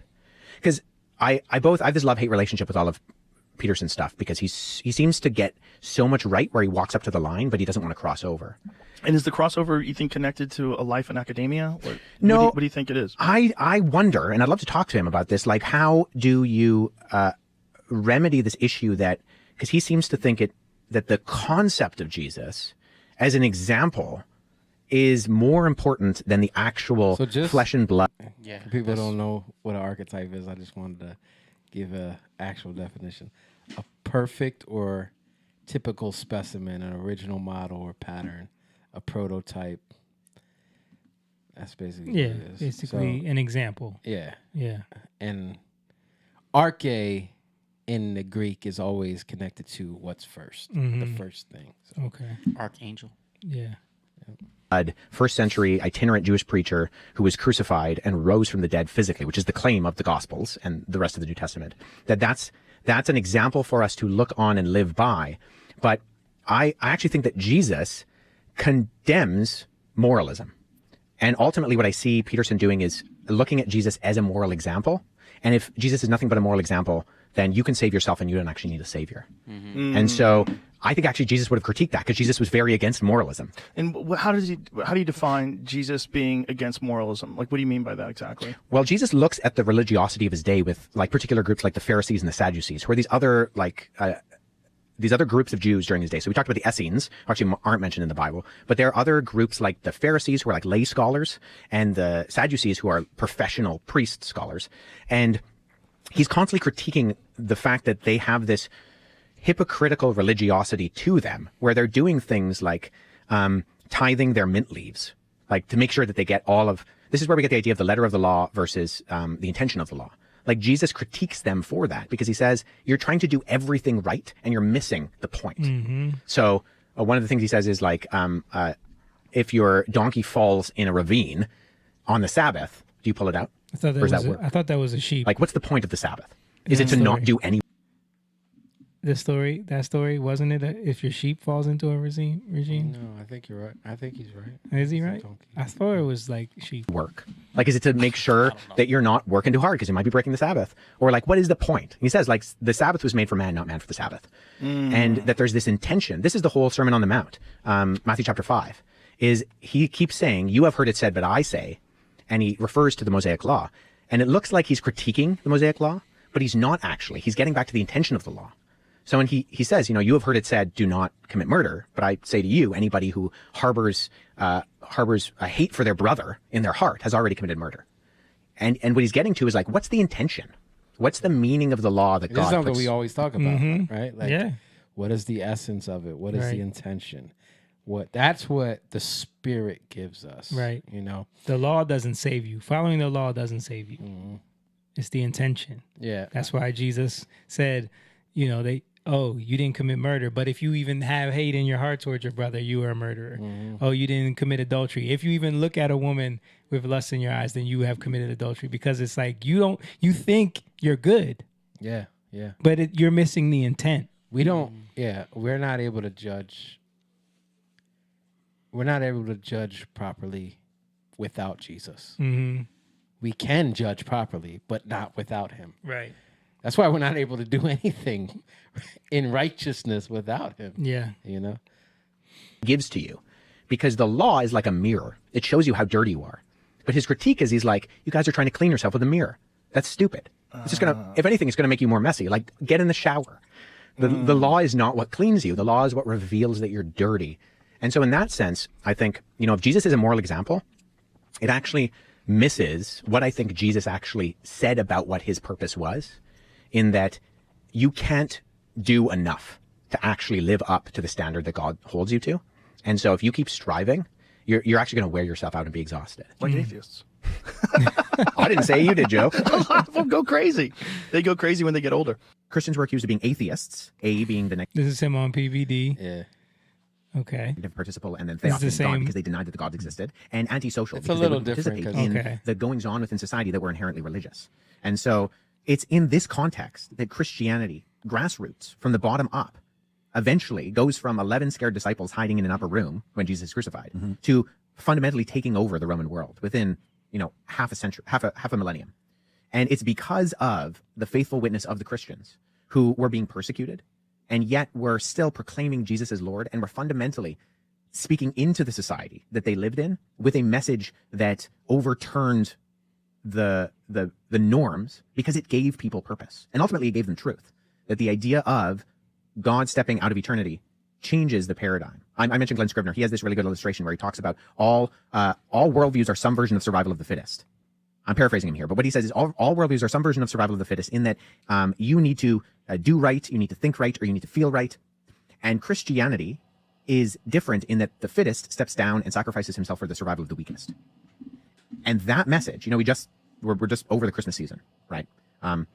The Christmas message of God becoming a baby and becoming vulnerable is both an example to us of humility and how we should live, but ultimately in worlds where might and power in a very abusive way are often seen as the way to go, Christianity subverts that, in that Jesus could have taken cues from, you know, all the rulers of his day, of Caesar and of Herod, and later on during his earthly ministry of Pilate, right?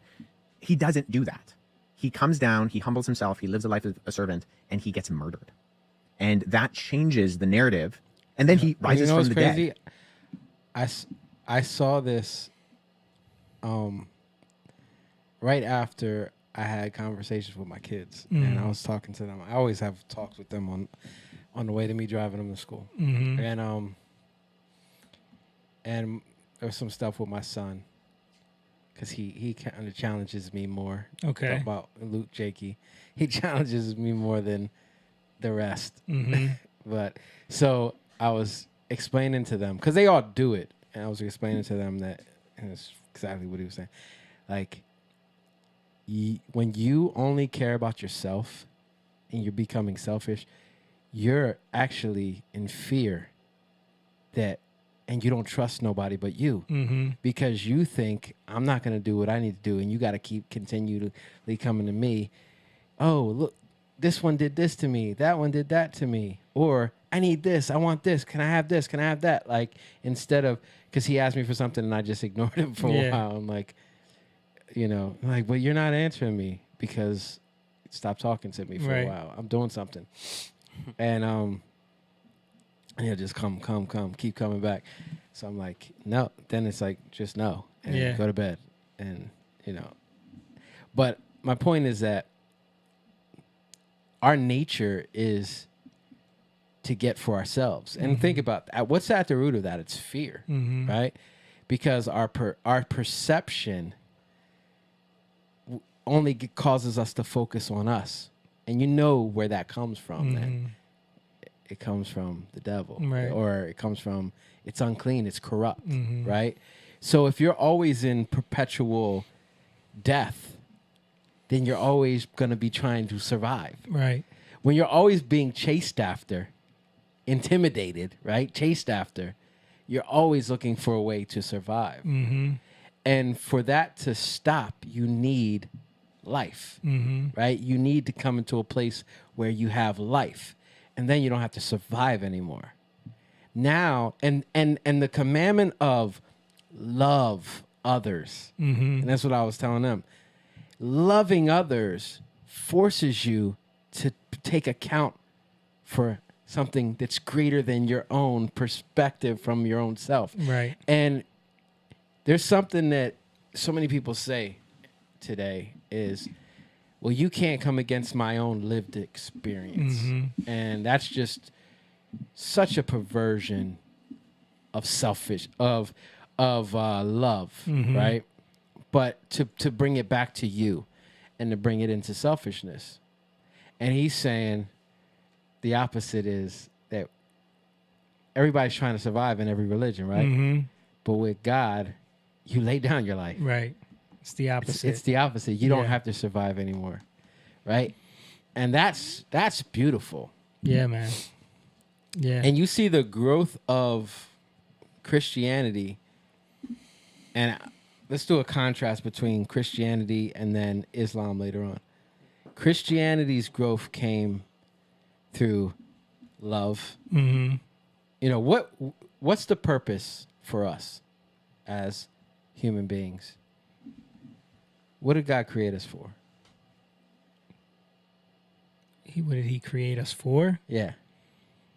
As just a representation of his love. In a way, but to glorify him. So, because when we glorify him, we reflect him. He wants to see himself. Yeah. Right? It's like us. We want to, with our kids. Right. The greatest joy we have is when we see ourselves in our kids. But more than that, when we see what we desire, what we love in our kids, right?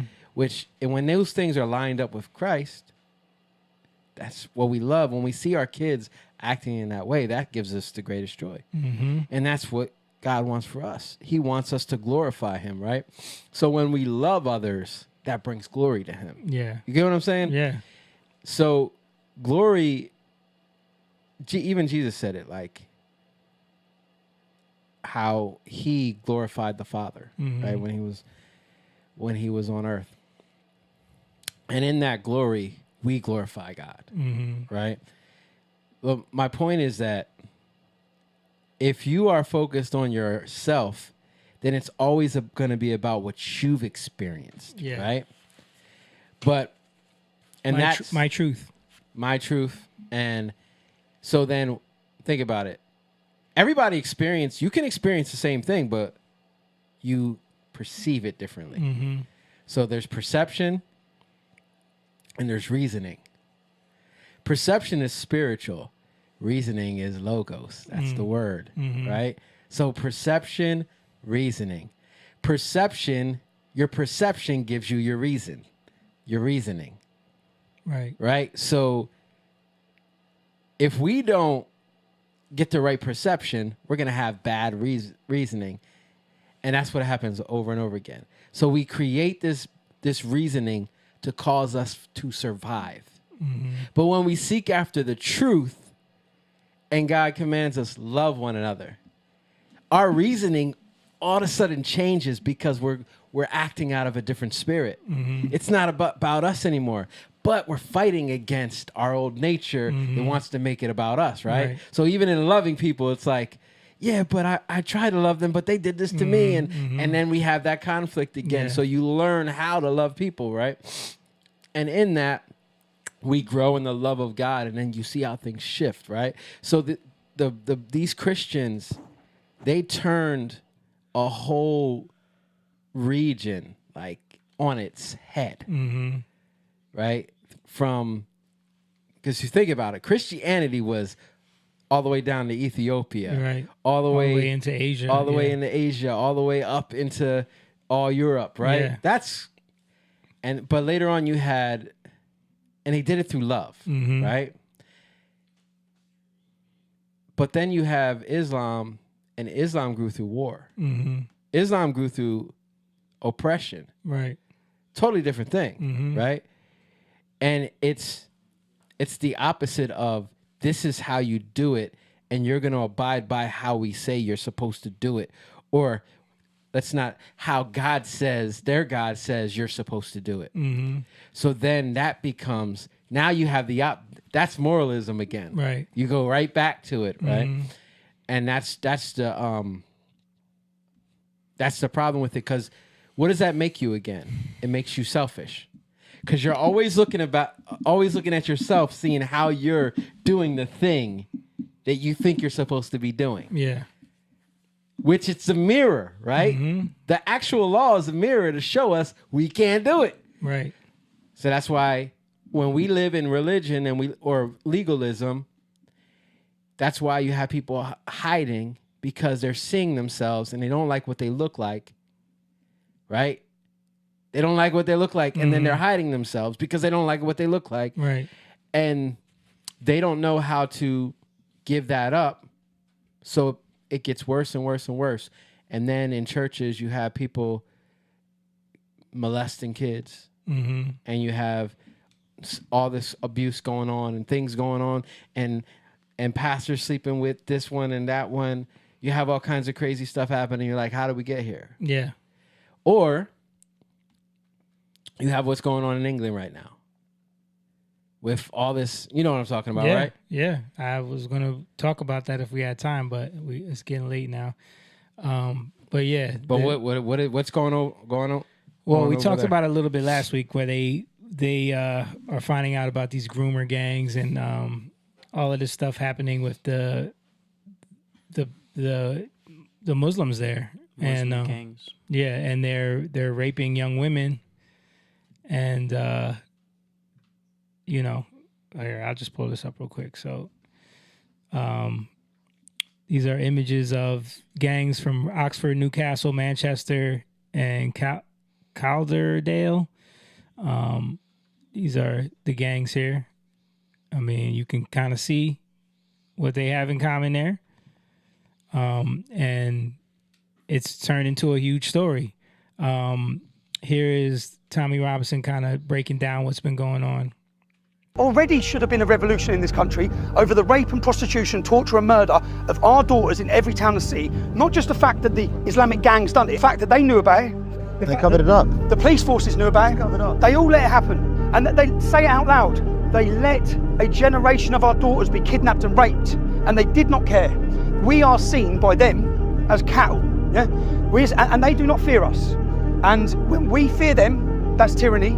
When they fear us, that's democracy. Yeah? And we need to, I said, we've sat back, we need to get organised, we need to unite this nation. All we're hearing about is the Muslim vote, the Muslim vote. Well, the Muslims make up 7% of the UK, yeah? We are a majority. We have had enough of mass immigration. No one's asked us, did we want 1 million people imported last year? No one asked us if we want to continually go into war. No one asked us. That's not democracy. No one's asking us the key decisions, yeah? The key decisions that are affecting us all. Yeah, and you know, there's been a huge debate about this because Elon Musk then posted it on Twitter, which made it, you know, they're talking about him meddling in foreign affairs and blah, blah, blah. And there was a conversation on Piers Morgan where Tim Pool was talking about it, and Piers Morgan went on this long rant about why no one should be listening to Tommy Robinson because he's a criminal and he was an ex-football ganger and blah, blah, blah, blah, blah. But it doesn't change the fact that he's pointing out something that's really happening. What's true is true. Yeah, and so Tim Pool went on this rant on Piers Morgan where this happened and this kind of went viral. And right. So when I see Tommy Robinson in the United States, and again, I'm not telling you you're wrong. I'm saying we don't believe that the attacks against Tommy are all entirely based on he's a bad guy who did bad things. You may be right. I don't know. I'm not from your country. What I see is your country covered this up. The things that were done to these little girls, I'm going to say it. They put a pump in the anus of a 12-year-old girl to expand it so multiple men could rape her, and your country covered that up and then told me Tommy was the bad guy.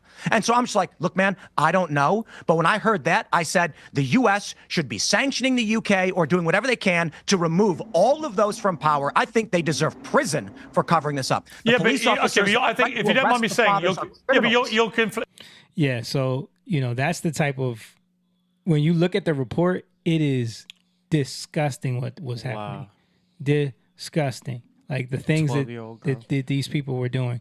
And again, it's fear and it's politics, right? Yeah. It's that's what we're dealing with over and over again, and it's the same thing that I'm saying. Yeah. Because it's the laws that they create, because it's different laws. Yeah. But they're upholding to their own laws, and it's still going to be a mirror, right? So, but it's bad laws because they don't come from God. So now they're perverted laws that you got to try to uphold. Speaking of perverted laws, I'll play one more thing. This was, I had this to go along with it. This is in Iraq, apparently. This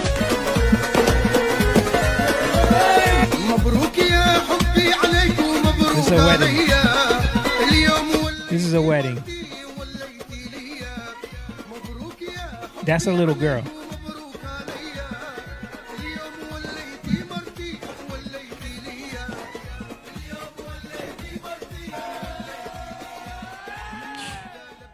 She looked like she was 11. That's a little girl getting married. Does she look like does she look happy? Nope. Yeah. Child marriage in Iraq. I'm at a loss for words. Yeah. We don't.